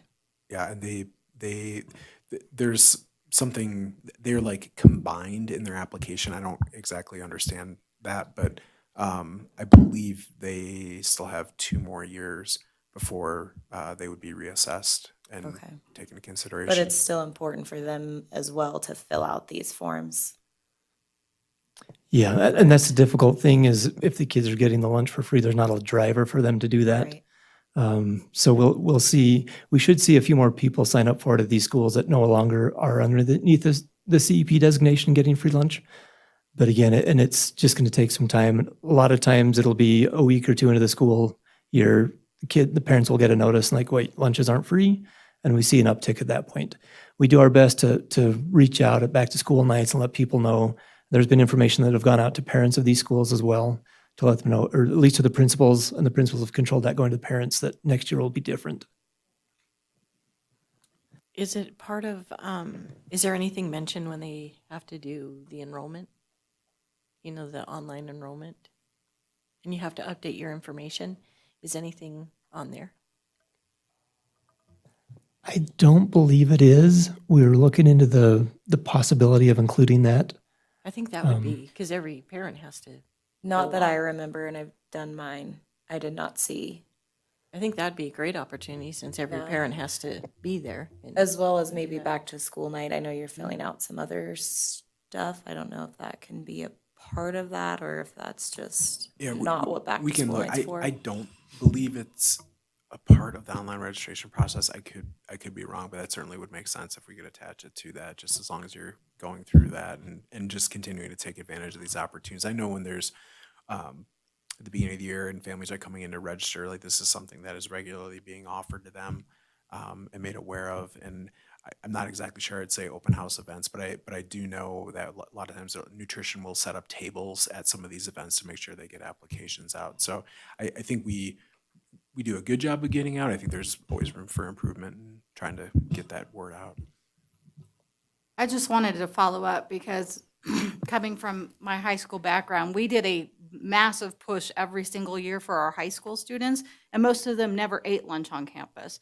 But they did not, we wanted to make sure that they were well educated to know that it, again, not just like lower costs on AP tests and things like that, but even college admission, right? A lot of the colleges that they were applying for as a senior, if they were designated as free and reduced lunch, they didn't have to pay the $80 application fee to apply for a college. So really targeting our high school population, because a lot of times they are the ones that we assume they're not eating lunch, so we don't push that they need to fill it out, but really, educating them to make sure that they know it's really important that they do if they qualify, and letting our parents know that it is self-reported income, right? They're not asking you to submit your W-2s or, income taxes from the previous year. So just making sure we're giving our families all the information they need about all the different benefits that come from if they qualify for being FRL.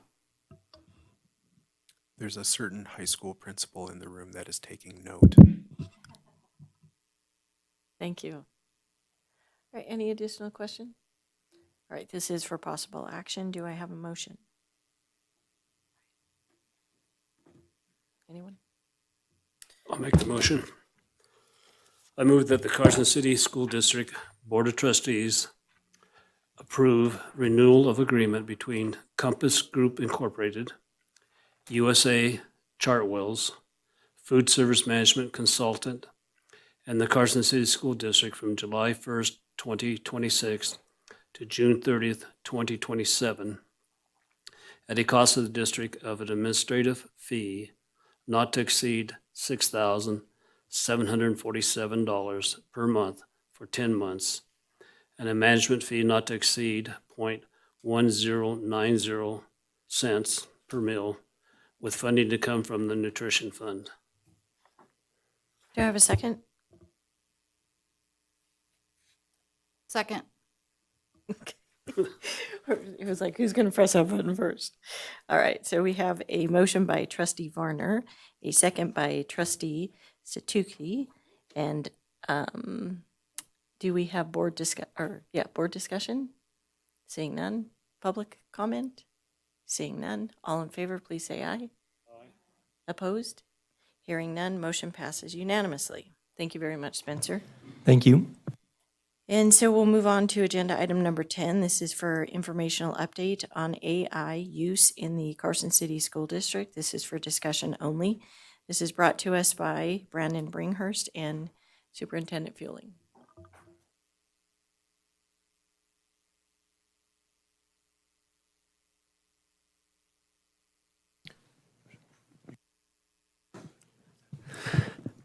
Good evening, Board of Trustees. Brandon Bringhurst, Chief Academic Officer for the record. I also brought a couple of star guests to help with the presentation today. We have Dr. Tanya Scott and Principal Cheryl Macy that will be sharing some of the information as well. So a little bit of an update, and we talked about some of the AI use in our board workshop, but wanted to update on some additional things that we are doing, and this is really being guided by Board Policy 280, which was adopted a couple of years ago and drives the work that we're doing. And as you all know, AI is changing very quickly, and our policy as adopted gives us some great flexibility to be able to respond to the changes of AI in a way that aligns with the policy and direction of the school district. Within that policy, a key component of that is empowering our instructors, those that are working directly with students and seeing what they need and what works for our instructors and our students to improve learning for students. A couple of key components in that policy also speak to student integrity, or the academic integrity that's so important, the data security component, as well as the ability for our staff and students to innovate in ways that align with the technology and the vision of the school district. It's important, I think a key paradigm that we have here in Carson City School District is that our curriculum comes first. AI is a tool that comes second. Our foundation is grounded in the curriculum that we have worked very hard to develop and adopt resources that align with what our students need to know and be able to do. We have been leveraging AI to not only help with student learning in ways like we discussed with Right On, but also to focus on how we can gain real efficiency in the work that our teachers are doing. Teachers, the more time we can save teachers on some of the administrative paperwork tasks, the more time and energy they have for the work where they do the real magic in working with our students directly. Before we talk, we're going to talk about a few tools for that teacher use. There is one tool that we wanted to mention that our students are using to help improve student learning, and that is a program called Paloma AI, which is a tool for our kinder through second grade students. Some of you may be using that as parents and see that it's a tool to help our families read with their students in a way that is aligned with the curriculum and instruction that they are receiving in the classroom. That's something that we started after the spring parent-teacher conferences, and we've seen some good success with that so far. Yeah, so as Brandon said, and I think Paloma is a really good example of curriculum first. And that is, you can get any program that maybe has fun stories and kids will read at night and they get points and whatever. But the fact that it is actually tied to what they are learning every single day in school is an enormous benefit to them learning all of those skills and that we are expecting of them. For Paloma, I think in the first, I think we looked at the data here at the end of the year, and I think it was something like 70. So we really had only rolled it out for, I think, 7 weeks altogether, but 71% of our K through 2, kinder through second grade families had signed up for it. And of that, I think 51% were using it at least 3 times a week. That kind of engagement on anything we are rolling out to families and asking them is well above anything that we have ever seen. And we've received a lot of really good feedback from our principals who are getting it from their families with very, very few exceptions. So that's an exciting thing, and look forward to that next year. Perfect. Okay, so then as we look at the tools that we have available and are supporting and training our teachers on using these tools to help improve their work in preparation, improve how they're able to give feedback, improve just the behind the scenes work that they do. It's important that we steer them towards tools that we think are both effective and are safe for them to use, where we've got some digital security around that. So we lean heavily on our Google suite because the tools that we use there in Google have the same privacy protections that all of the other Google tools that we have. So when we use that, unlike if you just use ChatGPT, what you do there kind of goes up into the great AI brain in the sky, right? When we do things under our school Google account, that does not happen. And so that data still stays secure. One of those tools is a tool called Google Gemini, which is in many ways similar to a tool like ChatGPT, which is a great tool for helping to create documents. And actually this slide presentation I created using Google Gemini. So it's something that can help create things and do that in less time than you would be doing on your own. We've spent a lot of time as a district developing a lot of curriculum documents. I know you guys have heard a lot about our proficiency scales, common assessments, etc. A tool like Google Gemini can refer to those and help build the additional tools that teachers need in a really quick manner. Connected tool to that are what are called Google Gems, which you can basically train a gem to do a task that you need repeatedly. If there's a task that you frequently do, you can set up this gem and give it instructions about what it needs to do. And then every time you need to do that task, you access it and it will do that task for you. And over time, it learns kind of exactly what you want and how you want things to look. And so it really can reduce the time that our teachers are spending to do this.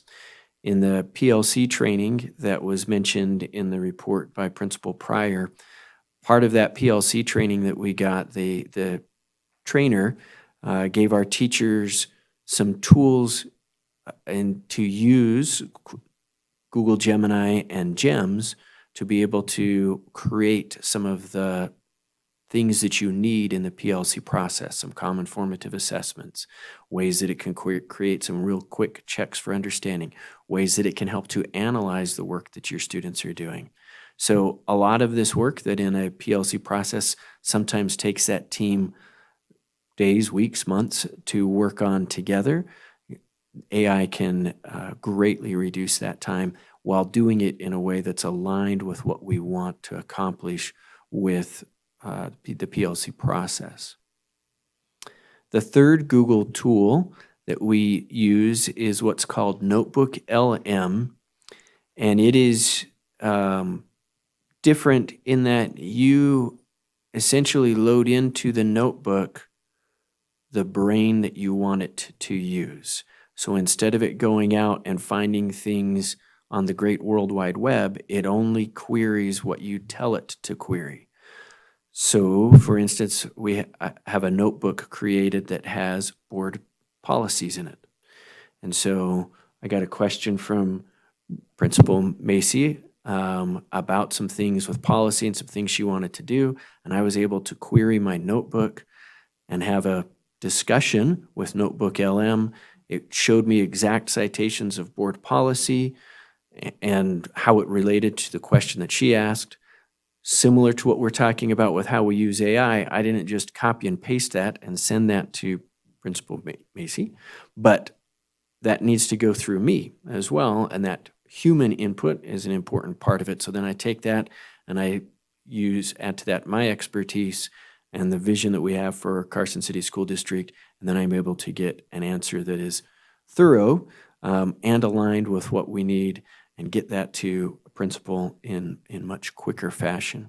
Similarly, Notebook LM If a teacher uploads, here's the stuff for this unit, it'll create flashcards for kids. It'll create an artificial podcast with two people. It sounds like two people that are talking back and forth to each other, and it's totally AI, but they're talking back and forth to each other about the unit that you loaded into it. So it has some really cool tools, and it limits what it creates to what you give to it. So you have a lot more control over that and kind of eliminate some of the hallucinations that can be a problem with AI. I just want to add, I think this is just an incredibly powerful tool as we've gotten to use it more with the past year and a half. So in Brandon's example, you're loading that knowledge base. Now, if you ask it a question, if I would ask Google Gemini, which is using the entire internet for its information, said, why is the sky blue? It will tell me why the sky is blue. I can't tell you, but it would tell me. There's science behind it. If I would ask this notebook that Brandon has created, why is the sky blue? It would come back and say, I don't know. Because the only thing it knows is the knowledge you give it. So there are varying uses that I think are really interesting between those. The next tool is outside of Google, and this is a tool called Magic School AI, and it is specifically designed, an AI tool designed for education. Google is designed for lots of things, not just education. This is a tool that we provide for our educators designed for education. And Dr. Scott with our EL teachers has done a lot of work using this tool. President Walt, members of the board, I had the privilege this year of going alongside the EL teachers as they participated in professional learning on Magic School, and then working with them as they used it to refine their practice and kind of streamline their workflow. When we look at usage, you'll see that it's primarily being used for lesson planning, and what that has come to look like for our teachers is that they're able to use the tool to differentiate across the different levels of language development.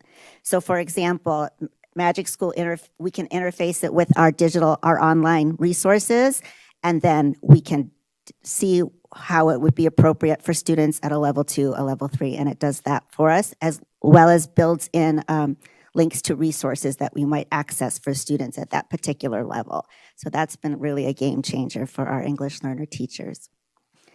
And another thing we've been able to do in the role of the EL teacher is to use it as a tool for teacher coaching and as teacher leadership. And we were noticing that in Tier 1 instruction, a lot of the teachers were missing opportunities to embed opportunities for discourse.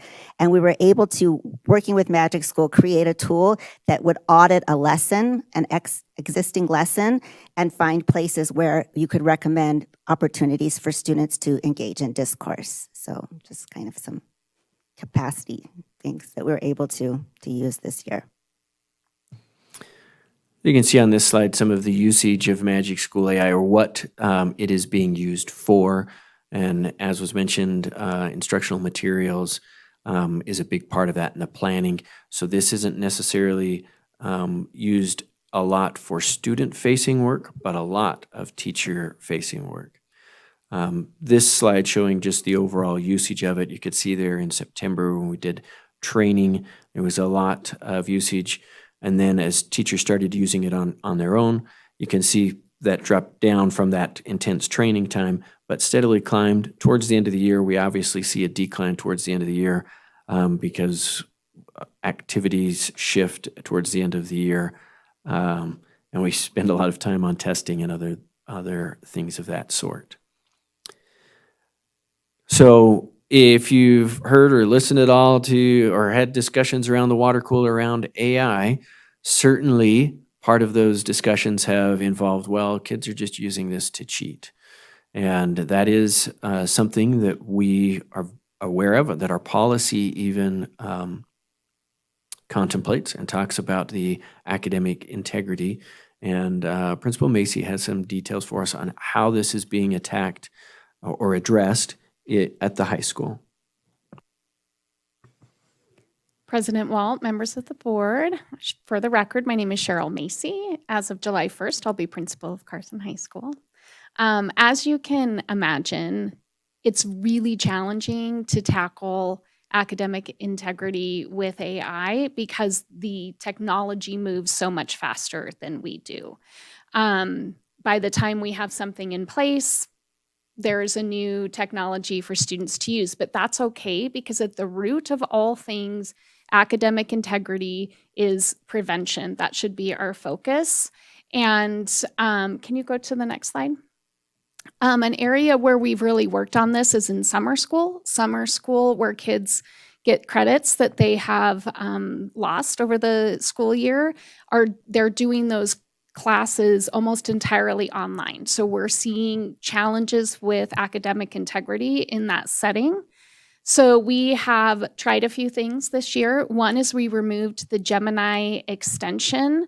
And this is because can you go back to the previous slide? One of the things that we focus on with academic integrity is ensuring that teachers are using tools that they have available to them, like GoGuardian. That's on that third bullet there, which is where teachers can see what kids are doing on their screens. But if you can go to the next slide, thank you. With the Gemini extension, it happened so quickly, teachers weren't able to see it. So we removed the extension. Students still have access to Gemini, just not through the Google extension. So it's a little bit longer of a process and allows us to identify it. We also are piloting in-seat classes for summer school this year, which is allowing us to see if that reduces the amount of academic integrity issues. And it works out really well because it aligns with our PLC work, where we have identified essential learning targets and we're focusing on that. It's not with all classes, it's with a few English, math, and one social studies class. And then at the end of summer school, we'll review and reflect and see if that's maybe a better process going forward rather than relying on the online classes. Next slide, please. Moving forward, our staff has told us in a recent professional learning survey that they want training on how to prevent academic integrity issues. And it's going to be a fairly deep training, but it's going to focus on things. How do you structure your assignment to avoid cheating? There's a ton of research that as long as you are clearly and frequently communicating your value of authentic work, incidences of cheating go down in the classroom, and clearly articulating for students when is it appropriate and when is it not. For example, one teacher may not have a problem with a student using AI to generate ideas, but then maybe they want them to write the paper once they have the ideas. Another teacher may want them to have the ideas, but maybe you can use AI to help you organize your thoughts. So having that clarity on when it is and is not appropriate is important. And of course, we need to teach our students not only how to use AI so that they're competitive when they leave our school system, but how do they use it effectively and how do they use it ethically? And then we really need to ensure that staff, students, and families are aware of Policy 280. Yeah, that's it.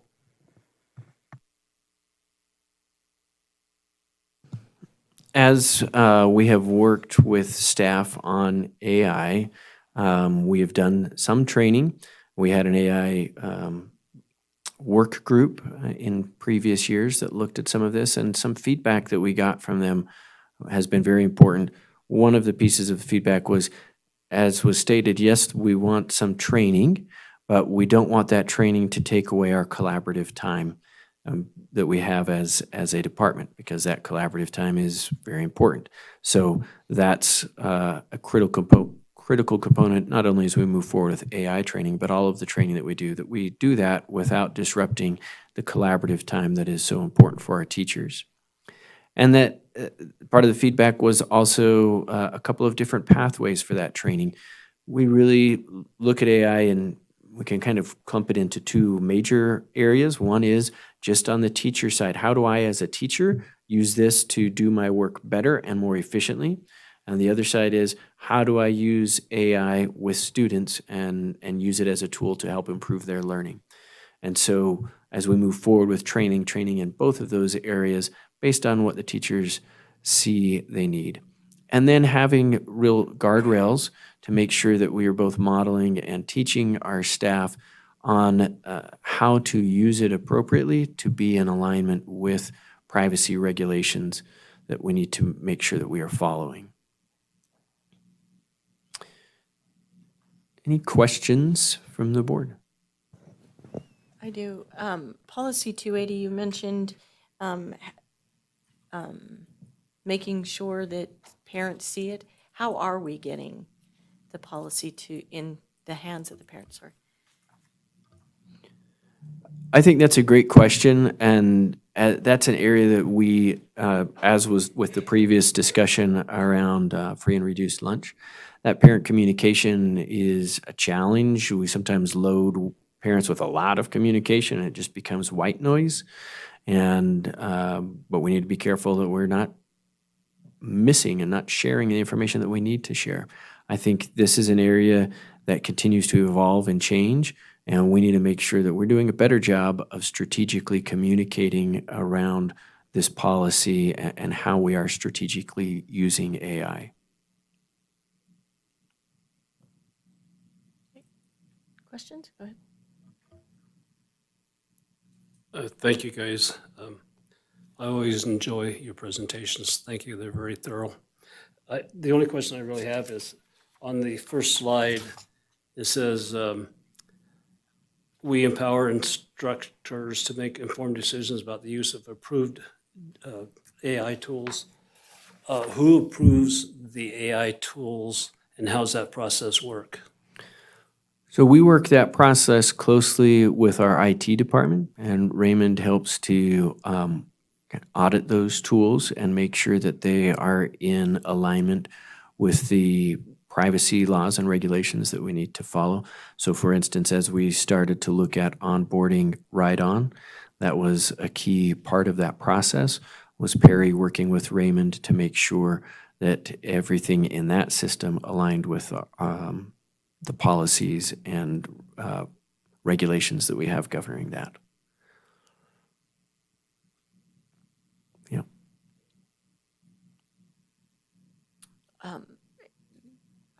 Anyone else?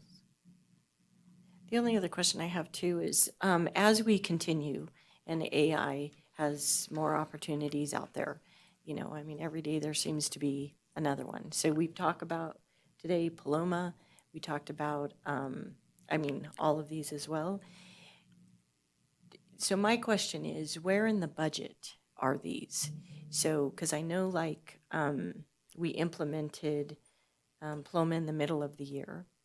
The one that we heard earlier this evening was implemented as well. So where in the line item is this all in the budget, just so we know that we're not exceeding? Sure. So Magic School, came on as a grant item a couple years back. That was kind of soon after AI sort of started happening. Paloma is being paid for through grants. Right On, I think, is that through your? Yeah, Right On is through the Ed Services budget, and the Magic School, it's, as was mentioned, started there with a grant, but has since moved into the Education Services budget.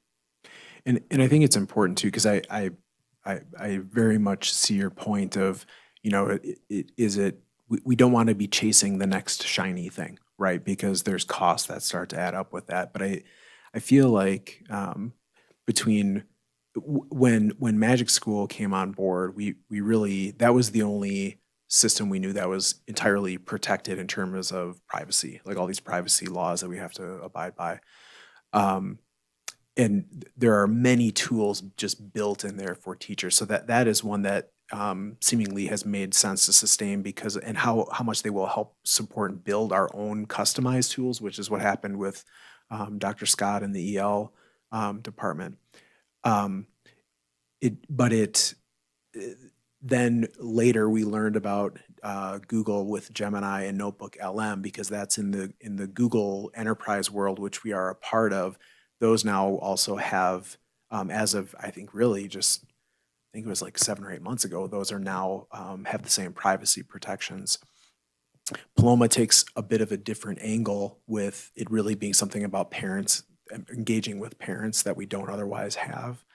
And right on that very specific feedback focus is something that I think has been executed incredibly well, although there are potentially opportunities within Magic School to do that sort of thing, even in Gemini. But I think this setup and getting kids excited about reading or writing is kind of a different angle than just purely giving feedback.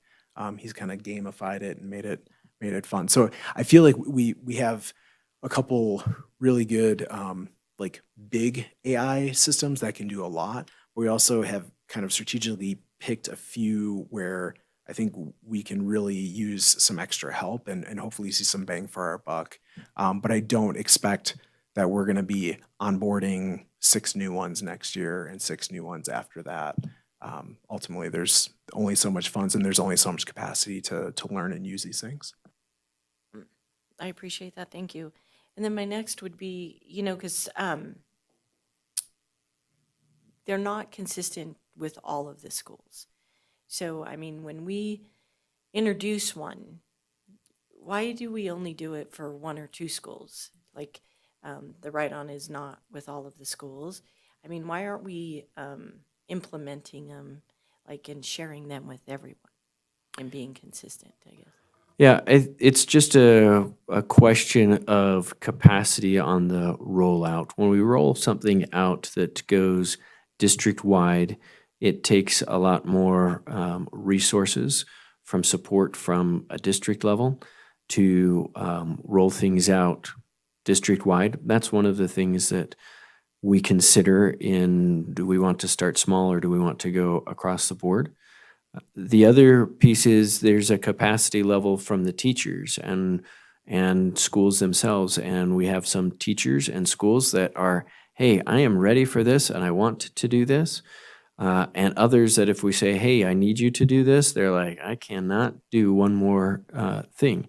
And so we want to be very strategic and make sure that we are providing, we're differentiating that support and resources for the teachers and the schools that are ready for that so that they can implement it appropriately and it can roll out in a more, I think, natural progression. And then we get a more integrated implementation of it as opposed to it coming from the district to everyone. Did you have more? Yeah, thank you. This conversation spurred a couple of other questions for me. If a new shiny object comes along, program, and we want to do that, are we on contract with the other tools we have in place? Or is there, for lack of a term, I guess, an escape clause if we wanted to get rid of one and use this new program? Is there a ability to do that? Yeah, we work to remain really flexible in that. Things are changing quickly, and so we don't lock into long-term contracts. And I'll say I get, and I'm sure Superintendent Fueling gets emails about new shiny objects daily. There's lots of folks that are aggressively marketing their new things, and we really try and be really strategic, both to make sure that it's curriculum first, right? It's what students need. It's not just because it's new and fancy, but is it meeting a need that we have, and do we have the capacity to onboard it, both from a financial standpoint and just from a capacity of the organization standpoint. So I work with Raymond in the IT department because he can give us a usage report of all of the different systems that we are paying for and what is and isn't being used. So then if we think, hey, we're paying for this for everybody, but it's only being used by a small number, we can adjust those contracts accordingly, so that we're paying for what we're actually using. Okay, that's good. That's what I want to know, is there's some mechanism in there to do that. So yeah, thank you. Did it spark any additional questions? Go ahead. Not a question so much, but from my childhood, the shiny new thing was just the internet in general. And it was, we were unleashed on it without any real restraint or guidance or cautions. And I did way more exploring than I should have. And then like our kids or my kids' generation, like social media was the shiny new thing unleashed, and with really no guidance and plenty of ways to get yourself into trouble. And I feel like this is like the next shiny new thing, and AI is going to be a part of our kids' lives in the future generations. It's here, and it's not going to go away. And so I really appreciate that this is something we can put in some guidance and teach kids how to use it properly, and maybe have learned from failures on the shiny stuff before it, of the importance of the guidance and the learning and the understanding of its power and its risk, but also its benefit. As with any tool, used as it's intended, it can be extremely beneficial. And so I really appreciate the amount of effort that's going into ensuring that our kids learn how to properly benefit from the tool that is being provided, and cautioned against the ways it can be damaging. So that is something that we can do to help keep the next generation safe and moving forward. And because again, this is where the world is going. And so to get our kids in it and understanding it and to become fluent with its benefits, I think is great. So I appreciate how much effort is going into the different means and uses and safeguards that we have for it. So just a thank you. Thanks. All right. I do have a question. So the students will only have access to these platforms at the school, correct? While they're in school, not at home? So it depends on the platform. Paloma is intended to be used at home, so it is used at home. Google, Gemini, anybody can anybody can access those if they've got access to Google. So that's not restricted to within the school environment. I'm trying to remember if Right On, I think they can access that at home too. Yeah, so I don't, and Magic School, well, Magic School is mostly teacher facing. So it's available, and that's something we can't really control. AI is available to kids. What we can control, as Trustee Peterson mentioned, is that and I think Principal Macy mentioned as well, that we do a good job in trying to educate on the ethical use of these tools, because simply eliminating access to them isn't really a reality. Mm-hmm.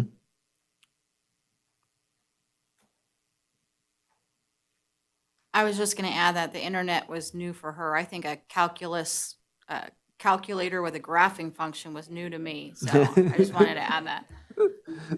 Well, and that's where I think it's important, and this has come up in a couple of presentations I've been a part of, that to think about our students, especially our youngest, say our kindergartners and below, are never going to really remember a world that didn't have AI, didn't have social media, didn't have the internet. Like, that's just what the world is. And so while there will certainly be bumps in the road, and as we try to engage with this and figure this out, it's something that we can't put our heads in the ground, that we have to deal with and do the best with it that we can. So thanks that we have a lot of really smart people and lots of great teachers trying to help us figure this out. I was just going to add that, like, I remember in high school when I took the SAT, we weren't allowed to use calculators. And my sister, who was 2 years younger than me, I'm going to say 2 years older, but she's younger. You guys know that.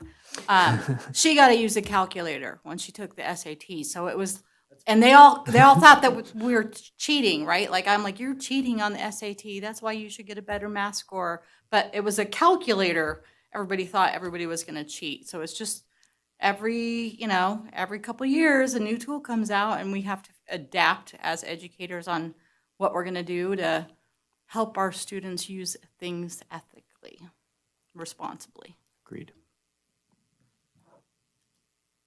All right, great. Thank you, guys. Thank you for joining us this evening.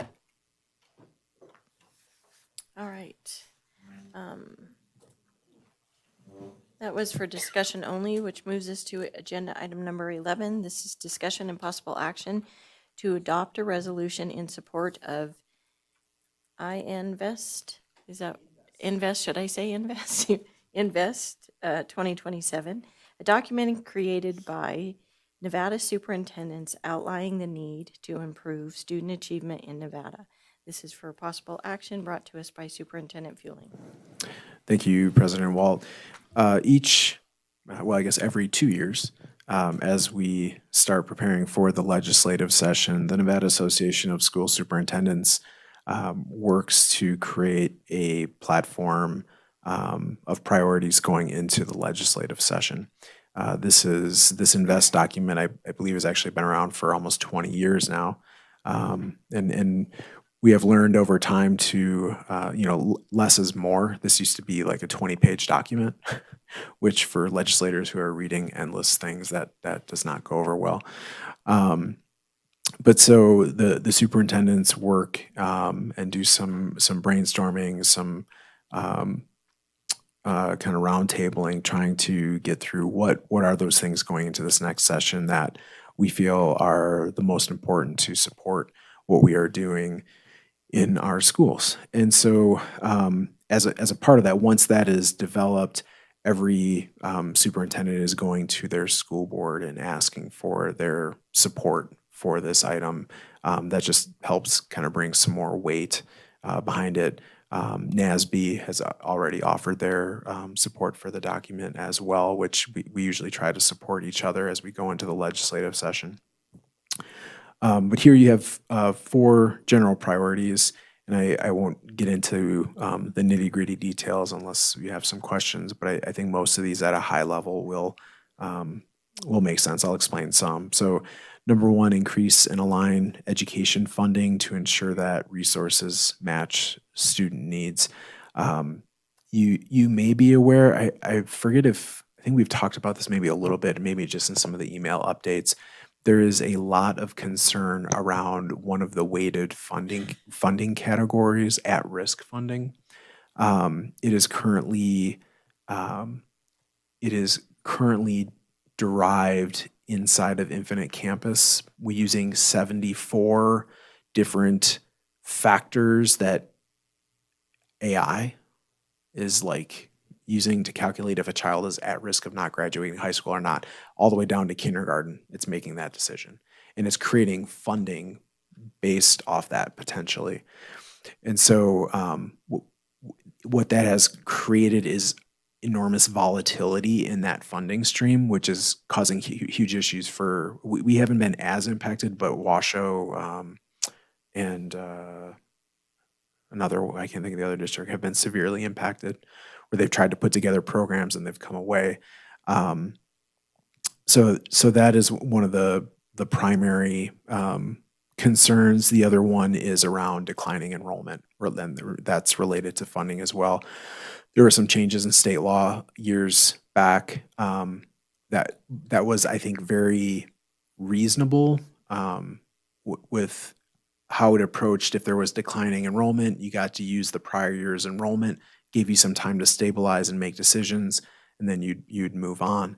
Now you kind of live the brunt of it immediately, and almost every district has that issue right now. So that's become a bigger issue for us to deal with.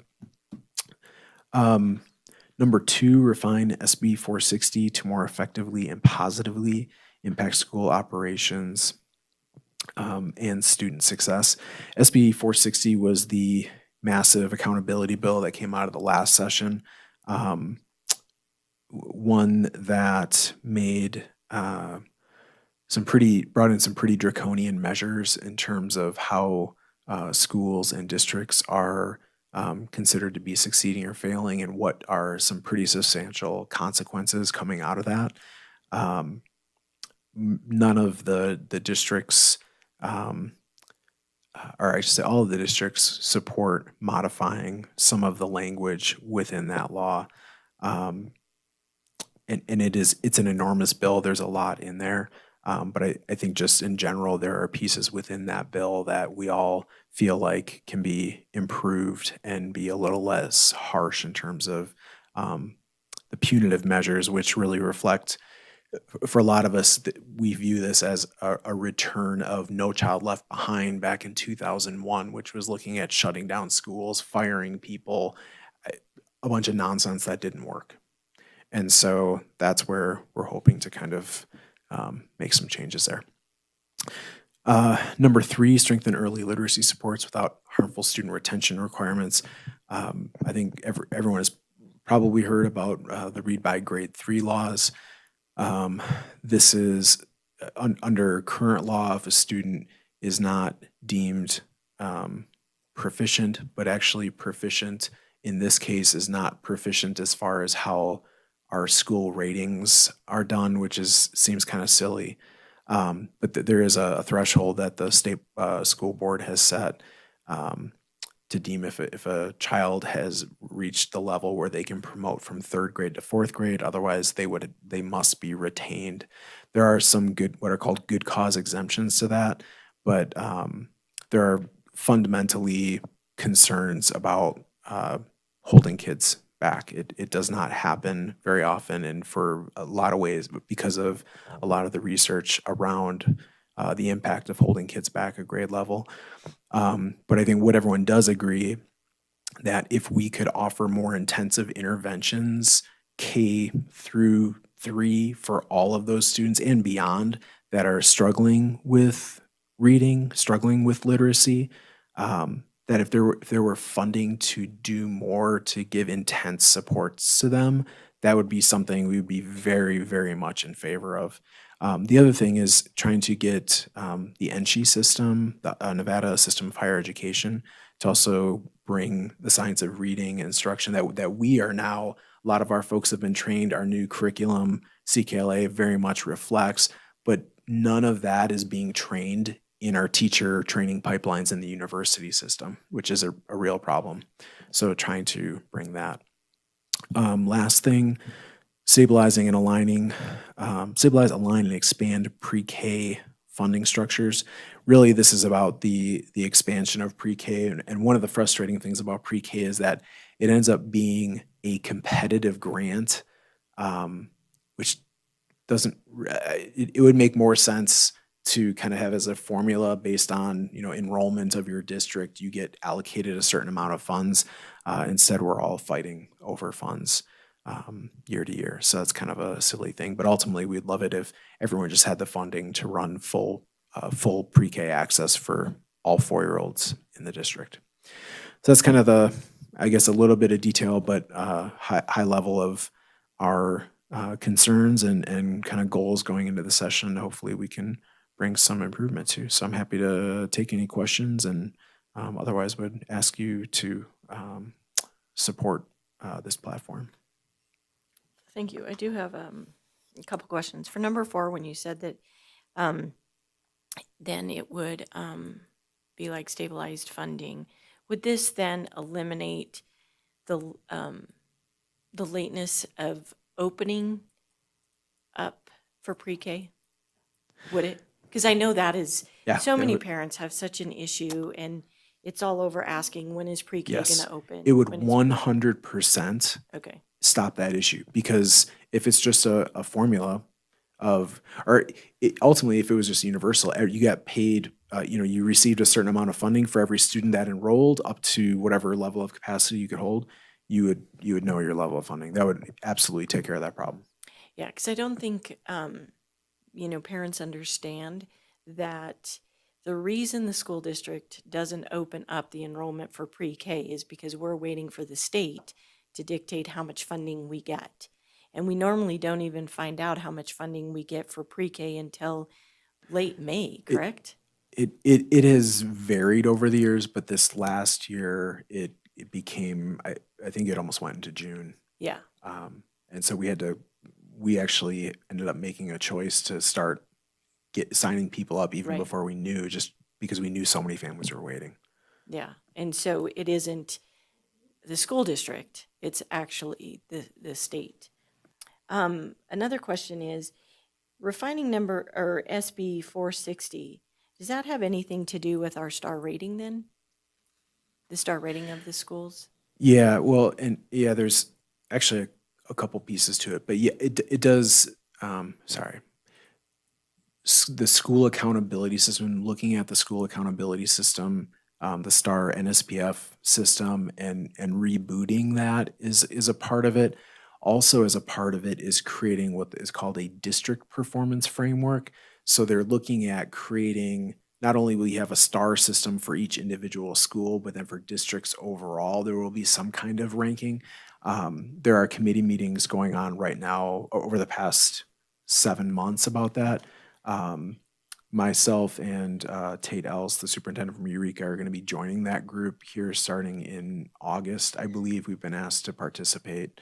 But yeah, all of that sort of thing is wrapped up in here. So they actually added another layer by adding these like district level ratings versus just the school level ratings, which are problematic in themselves. Okay.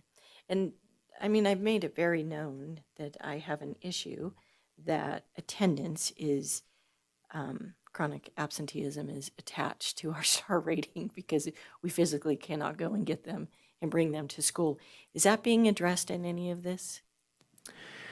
I know it's at least being talked about. One of the adjustments that had been made just before this committee started was recognizing not just the total percentage of chronic absenteeism, but also improvement, because that wasn't something that was taken into account. So you have some schools that have 40% chronic absenteeism, but if they go from 40 to 30, that's huge improvement. But then under just a year ago, they would still have gotten dinged for having horrible chronic absenteeism. So, they wanted to recognize me the right way.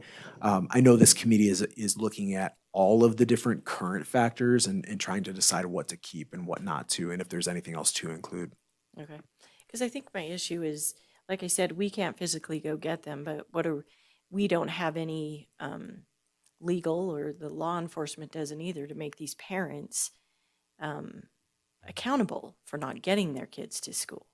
And that's where I think I would like to see it totally taken out, but that's a pipe dream. Okay. Any other questions? Yes. As far as attendance goes, I know some of the talk has been, because chronic absenteeism is defined in a certain way, but the whole calculation of seat time and whether or not seat time is actually a good measure of whether or not a student is making adequate progress and being able to demonstrate competencies is a whole nother question. You have students who may not need to attend school every day and can hit or make or demonstrate proficiency in all those standards. So seat time by itself, in my opinion, is kind of an arbitrary thing that should be looked at, especially when you're dinging districts and schools for chronic absenteeism. I appreciate all of these 4 items. I think they're great. My only problem is every time, especially every legislative session, so much focus is placed on early literacy, children. We all want everyone to have equitable access, especially to pre-K, but there's not a lot of attention placed on making sure that our high school students have equal access to dual credit opportunities, industry recognized credentials. So when we're asking for funding, a lot of times we're focusing on pre-K, and a few years ago, we got kindergarten, right? We didn't even have universal kindergarten until a few years ago. So I appreciate these and I support these, but I just wish somebody would take a look at making sure that there's equitable opportunities across the board for all students to be able to participate in dual credit and get an IRC.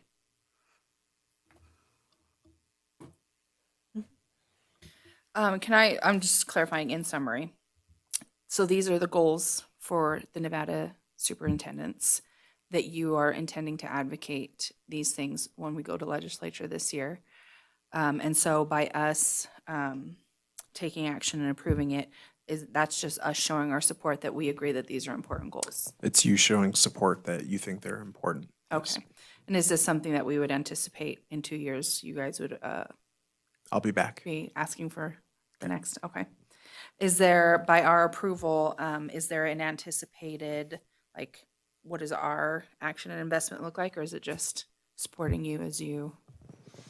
I think it's just showing solidarity with, these things, maybe they're not all the same level of priority for everyone here, right? But that generally we support this work. There is opportunity for any of you, and I would very much invite you. I know I've talked with Lupe and Molly a bit about this, but coming up during the legislative session, because there's going to be, I think last session, there were 119 bills related to education. Layers and layers and layers of more things to do.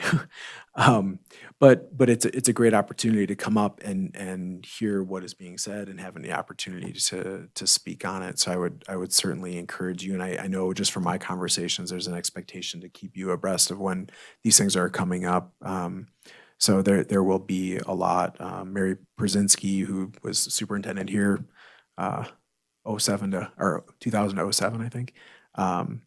She is our lobbyist for NAS, and so she keeps us on top of that. And I will be sharing with you a lot of the feedback she gets and the summaries she does from the sessions, just so you're aware of that.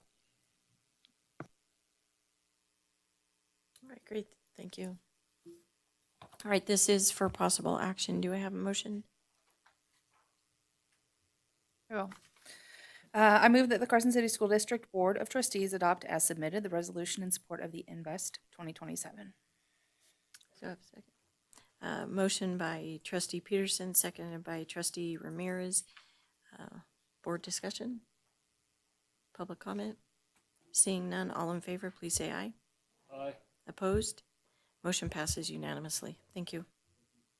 And I believe trustee Peterson and I need to sign that.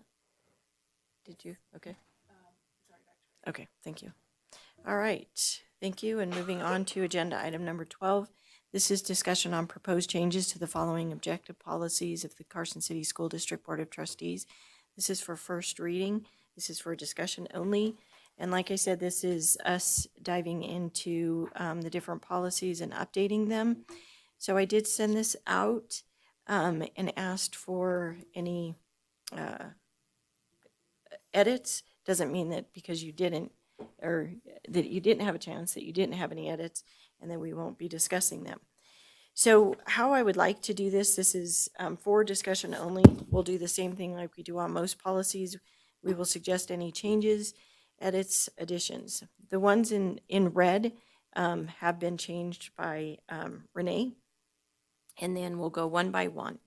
So, and of course I do have some edits and some additions. So we'll start with policy 101, philosophy of education. And we'll just kind of go round table. If anybody had any, please just jump in and then I'll discuss what I had. So did anybody have any comments, edits to policy 101? All right, so then if you will look at policy 101, I would like to add at the end of paragraph 1. So right now it says, and instilling in them an appreciation. This is the philosophy of education.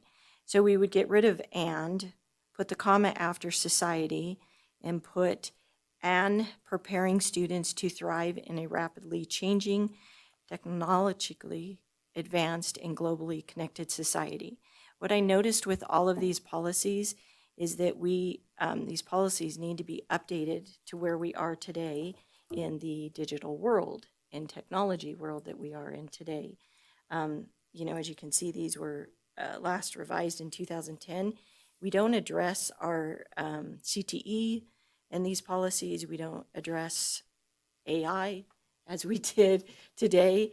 So a lot of that is what I looked at, is the college and career and workforce readiness, the digital literacy. So the updates in which I'm proposing in most of these will address that. Please keep in mind that I also looked at the policy with our current strategic plan, And so the suggestions that I have they do align with the strategic plan that we have now, although we'll be changing that soon, but they do align with that as well. So again, I would like to add at the very end of the first paragraph, it would say, and preparing students to thrive in a rapidly changing, technologically advanced, and globally connected society. At the end of paragraph 2, I would like to add, the district shall promote critical thinking, digital leadership, responsible use of technology, innovation, collaboration, and civic engagement. Those are the 2 sentences that I would like to add to Policy 101. Not delete anything, just add those. And Renee, I do have these sketched out. Okay. So again, these are just discussion.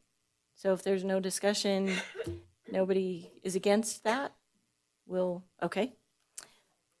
Can I ask you a quick question? On that first paragraph, that last sentence, did you say remove some of the last sentence or just add on? I would be, well, the and would just be moved to the, boy, this is going to be helpful. And would be, so we would remove it after attitudes and put a comma. And then after society, it would be comma and preparing. So I'm just adding another prepositional phrase. So, well, that would be a terrible run-on sentence, but.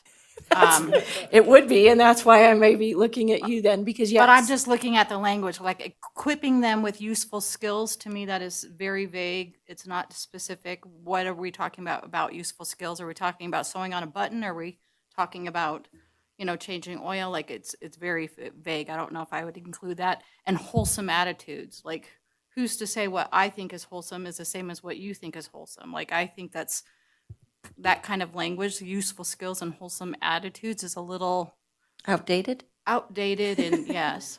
I mean, I would say like almost recognizing their needs and then cutting out the whole last part and replacing your sentence with that last part. Okay, so where what equipping them, get rid of equipping all the way to society and replacing it with what you brought up. Okay, thank you. All right, that I'm good with that.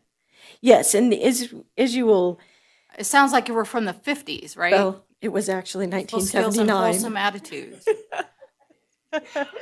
But yes, much of all of this is outdated, and you look that yes, it was in there. Okay, so we'll go ahead and do that. I do have something before we move on. On the very last paragraph, the board accepts the responsibility for coordinating the available resources of home. How do we do that? I don't know.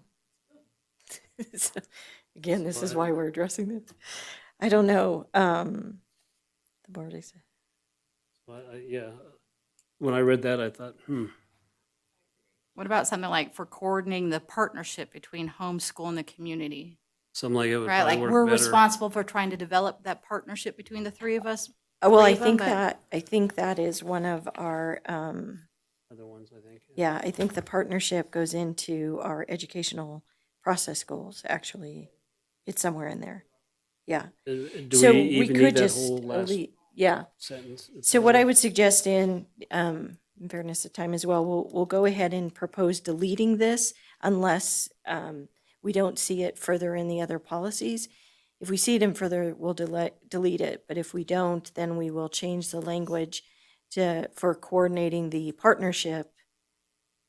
And please write that down, what else you said. Okay. Sorry, just the partnership between home, school, and the community, right? Like between home, school, and the community. Home. Oh, I see it there. Okay. Okay. All right, home and in a mutual effort to guide. Okay. All right, so we'll move on to the next one. Policy 102. Before I have my additions, did anyone else have any comments or additions to that? Okay, so what I added in is this is where I think this gives us the opportunity After everything listed, I didn't see any deletions, for physical, emotional well-being, basic communication. I left all of that in there. However, I did add 2 new, if you'll call them sections. One section would be digital literacy and artificial intelligence readiness. And then another one would be college, career, and workforce readiness, because we talk about that all around. So after individual values and attitudes, we would add the digital literacy and artificial intelligence readiness. And what that would read is students shall develop the skills necessary to responsibly utilize technology, evaluate information sources, understand emerging technologies, and engage ethically with artificial intelligence tools. That's what I got from tonight. I would suggest maybe instead of specifically pointing out AI, just you could say something about like advanced technology tools, or I don't know if that's exactly right, but I'm just thinking like I know everyone's talking about quantum computing, and that is like right around the corner, and that is going to even like supercharge it. Like there's just always going to be something. So I don't know if So in my description, I say under emerging technologies. So then it would be digital literacy and emerging technologies. Would that be fine? Emerging. Okay. I do have a problem with the first paragraph. Okay, hold on.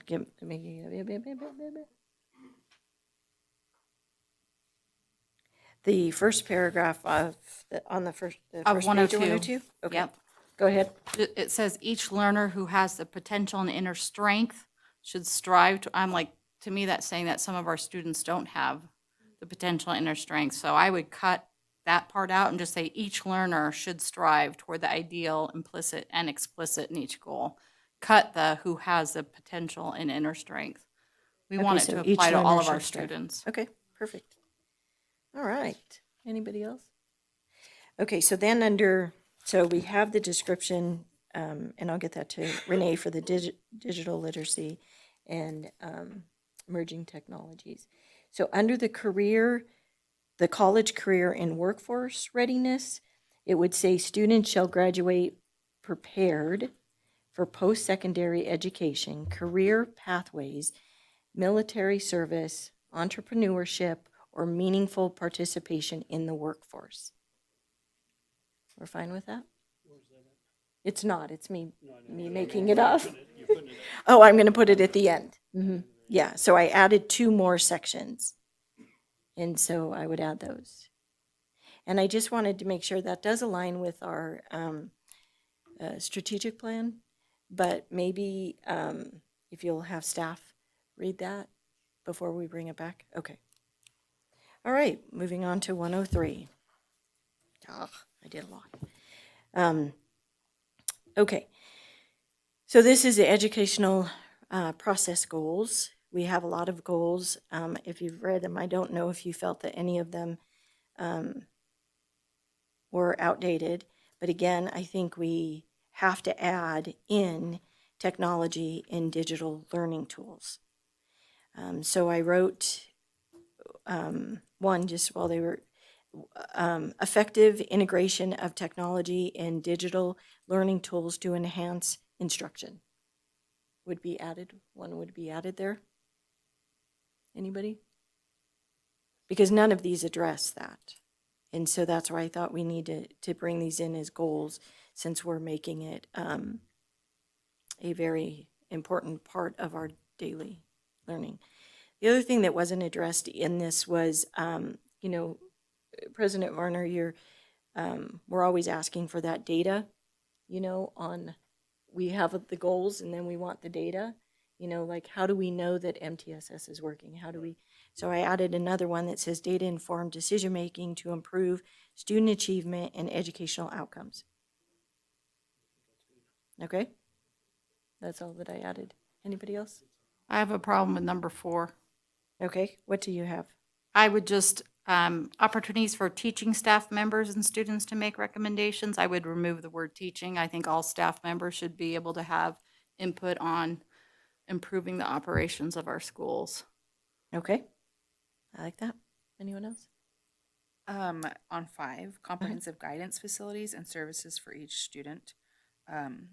What is that specifically referring to? I don't know. What is number 5?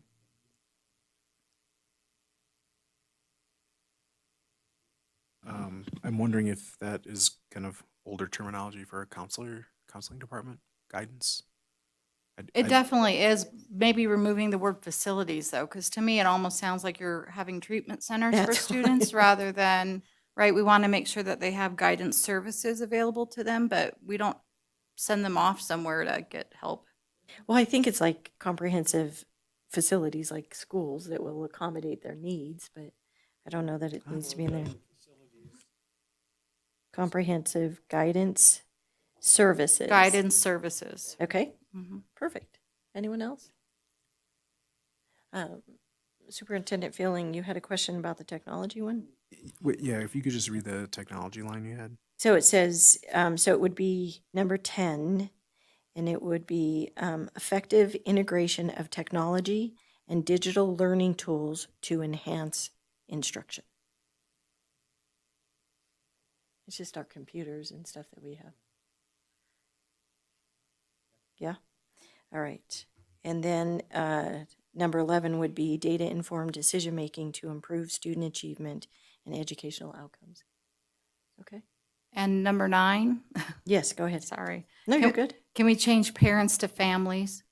Oh, yes, that was another thing that Trustee Ramirez mentioned throughout as well, that taking out parents and making it families. Yeah, so sorry about that. I missed that. Okay, yeah. Okay. All right, moving on to 104.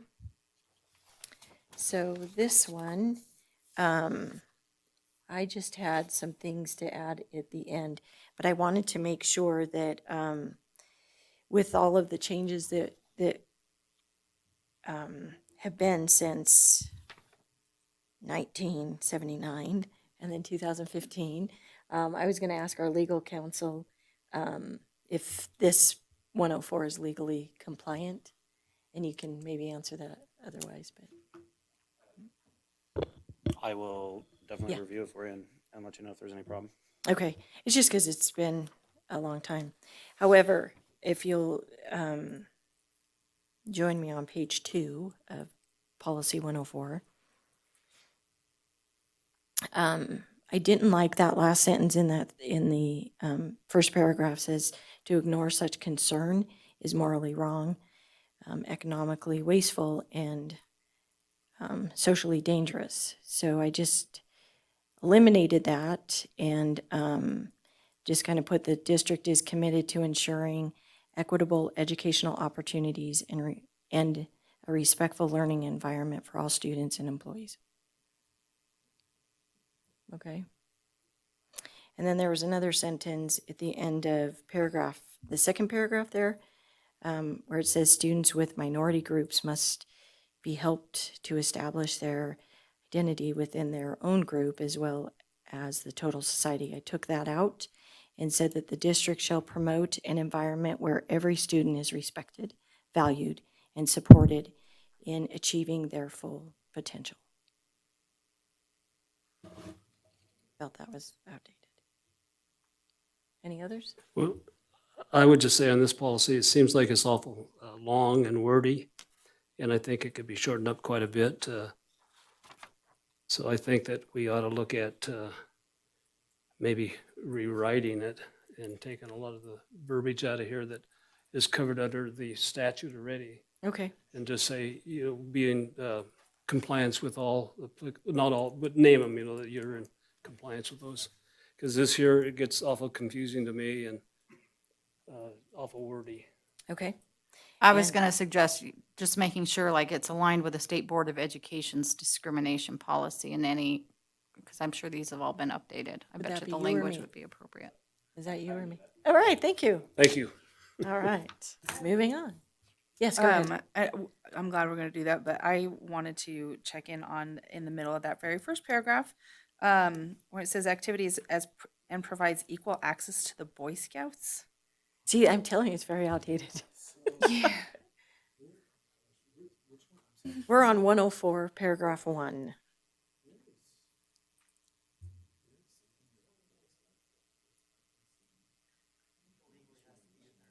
Oh, okay. Well, our legal counsel will check into that. All right. And make sure that we are compliant. If we can get a 2 or 3 paragraphs. Yeah. I'll work on it. All right. Thank you. I don't know. Scouts. Yeah. Okay. All right. We're going to go ahead and move on to policy number 105, which is recognition of employee organization. Yeah. I didn't really see anything. Do have something on this. All right. On the last paragraph, in the event that recognition is not obtained by the specific date of January 15th, blah, blah, blah, the Board of Trustees will not consider giving recognition until the following year, fiscal year, for the associations. And correct me if I'm wrong, there was at least one occasion where they didn't meet the threshold with the amount of membership they had to be recognized, but we elected to go ahead and recognize them as a bargaining unit. So do we need to change that language? Because it pretty well says shall not or something, will not consider giving recognition. And if we're going to give them recognition, if they don't have the requisite I amount of understand what you're members. saying. I'll talk with Ms. Russell about that paragraph. I'm not quite Okay. sure. Molly, on that one, everything else has been changed in red. Carson City School District Board of Trustees, and then in parentheses and Oh, quotations, okay. board. Yeah. That one's missing on that one. The board part. Okay. Yep. Board.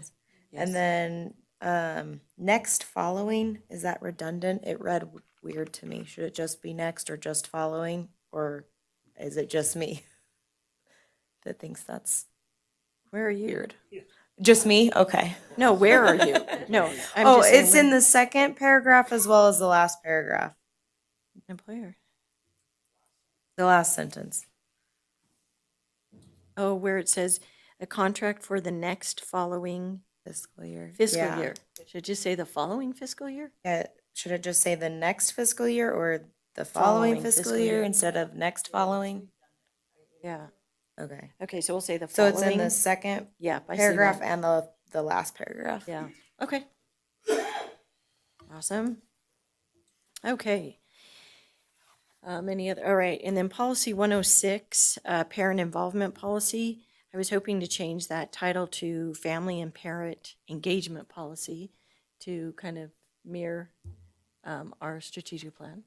I would just check this one because I think the State Board of Education, I'm looking at the language, I think most of it was pulled from the State Board of Education has a parent involvement policy. And I don't know if that's where we got this language and whether we Have to- want to look at aligning ours to what their Okay. policy was. Yeah, I didn't look at that. I just aligned it with our strategic plan. Okay. So on that, I didn't have any, that was the change there. And then, Molly, did you include the recommendations two. that I sent you via email? yeah, that's going on to page 2. Okay. Section 4. Mm-hmm. And if you want to go ahead and, you had section 4 and section 5, if you wanted to address yours.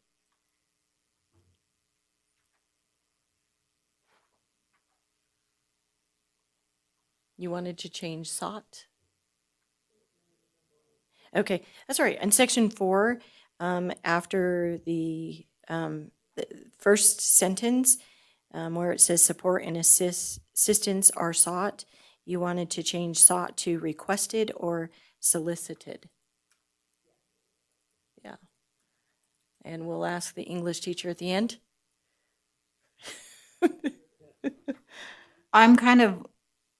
We have the Nevada Educator Performance Framework, and there is an actual standard that educators are held accountable for welcoming families into the school. I wonder if we need to look at aligning that language there. But it's like welcoming them to be part of the process or something to that effect. Okay. But if we don't find any on there, which word would you recommend changing sought from to requested or solicited? Encouraged. Assistants are encouraged. Lupe, does that work? Trustee Ramirez, sorry. Encouraged. Encourage. So could we add highly encouraged? Because I feel like we need to make a stronger emphasis on the importance of engaging the parents. That's why I like highly encouraged. I think highly that's encouraged. good. Okay, we can go with highly encouraged. And again, this Request, because requested almost makes it sound like you have to do it. And again, you should have to do it, but we don't want to be descriptive to our parents, Okay. right? Like, or not descriptive, but yeah. But again, we'll look at, Highly you'll send me encouraged. that information Yeah. that you want me to look at. Okay. And then on 5, I do think this read wrong where it says parents, and Trustee Ramirez caught this. Parents are full partners in the decisions that affect children and families. And we're thinking families should have been, or Trustee Ramirez was thinking families should have been their education. We're already talking about Parents, yeah. Parents. But again, if we're going to change parents to families, we'll try to make that consistent. The families are full partners in the decisions that affect children I don't know. in maybe not. education. Maybe leave that as parents. But I think in their education would be more appropriate. Mm-hmm. Do you see the meaning of that? The first sentence of 5. there is, for the record, the Nevada policy of parental involvement and family engagement pursuant to NRS 385.620. Okay, wait, slow down on that. NRS. I'm going to pull our language from there. But NRS what? NRS 385.620. All right, so I'll take a look at that and then make sure that this aligns with that. Okay? And the problem I have with this is, in order to enhance parental involvement, 6 essential elements should be promoted. What if there's only, it changes, and you have 7 and you have 8? Well, I'm suggesting 9. I have 3 more. I'm not done yet. There you go. So maybe we don't might put a have to- number in there. Yeah, so we instead will, of but 6. before we even do that, we'll make sure it aligns with the statute. Yeah, I but, think that'd be a good way to go. Yeah, so I didn't delete any, but I did again add digital communication is another one. And then the 6, so it would be essential elements would be digital communication is one, mental health and wellness, because it's not addressed anywhere. That would be another one that would be an essential element. And then that would read something like the district shall collaborate with families to support student mental health, wellness, attendance, and school connectedness is what that one would be. Okay. Digital communication would read something like the district shall utilize multiple communication methods, including electronic platforms, to ensure families receive timely and accessible information. Okay. But again, we'll kind of put that on hold. We'll bring it back. I think this is going to have to be brought back again as a discussion item. Yeah, and I'll make sure that it aligns with NRS and send it out to y'all. Yeah, because what we got to be careful about is we don't put something in here that we can't do. Right. Or somebody can come back and say, you had a policy that said you were going to do this, and you never did it. So I think we got to be careful what goes in. Yeah, and so that's where a lot of what I did was primarily trying to align it with our current strategic plan. Yeah. Sorry, what did you say 9 was? You were 9 was student success teams, but I kind of thinking I'm not quite sure I want to add that in there. But it was 9 would be student success teams. This would be families shall be encouraged to participate in educational planning, intervention strategies, and student support teams. I thought of MTSS is trying to get that in there. But again, I'm going to put all that on hold until we do NRS, but that was the student success team would be the MTSS, because that's nowhere in here either. And so I'm just trying to get us up to date. Okay? But I shall do some more research on that. Policy 107. And again, I think this would be legal counsel. I didn't touch it. I have nothing. Because yeah, I did. I honestly think this, but again, I think it needs to be updated because it is a section 504 on the Rehabilitation Act of 1973. And I'm not quite sure if all of that has been updated. Yeah. And there again, I think it could be shortened quite a bit. Yeah. Because the last time this was updated was 2015. Okay? So we'll bring it back for, yes? The ones that we're gonna change substantially, I think I've come back for another discussion item. Mm-hmm. The ones that you, like 101, I think you guys were pretty well aligned, that could come back for a second reading.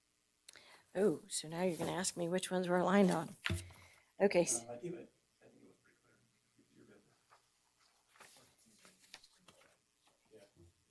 There's no rush, so you can bring them all back for another. Yeah, Do we bring them all back? Yeah. Okay.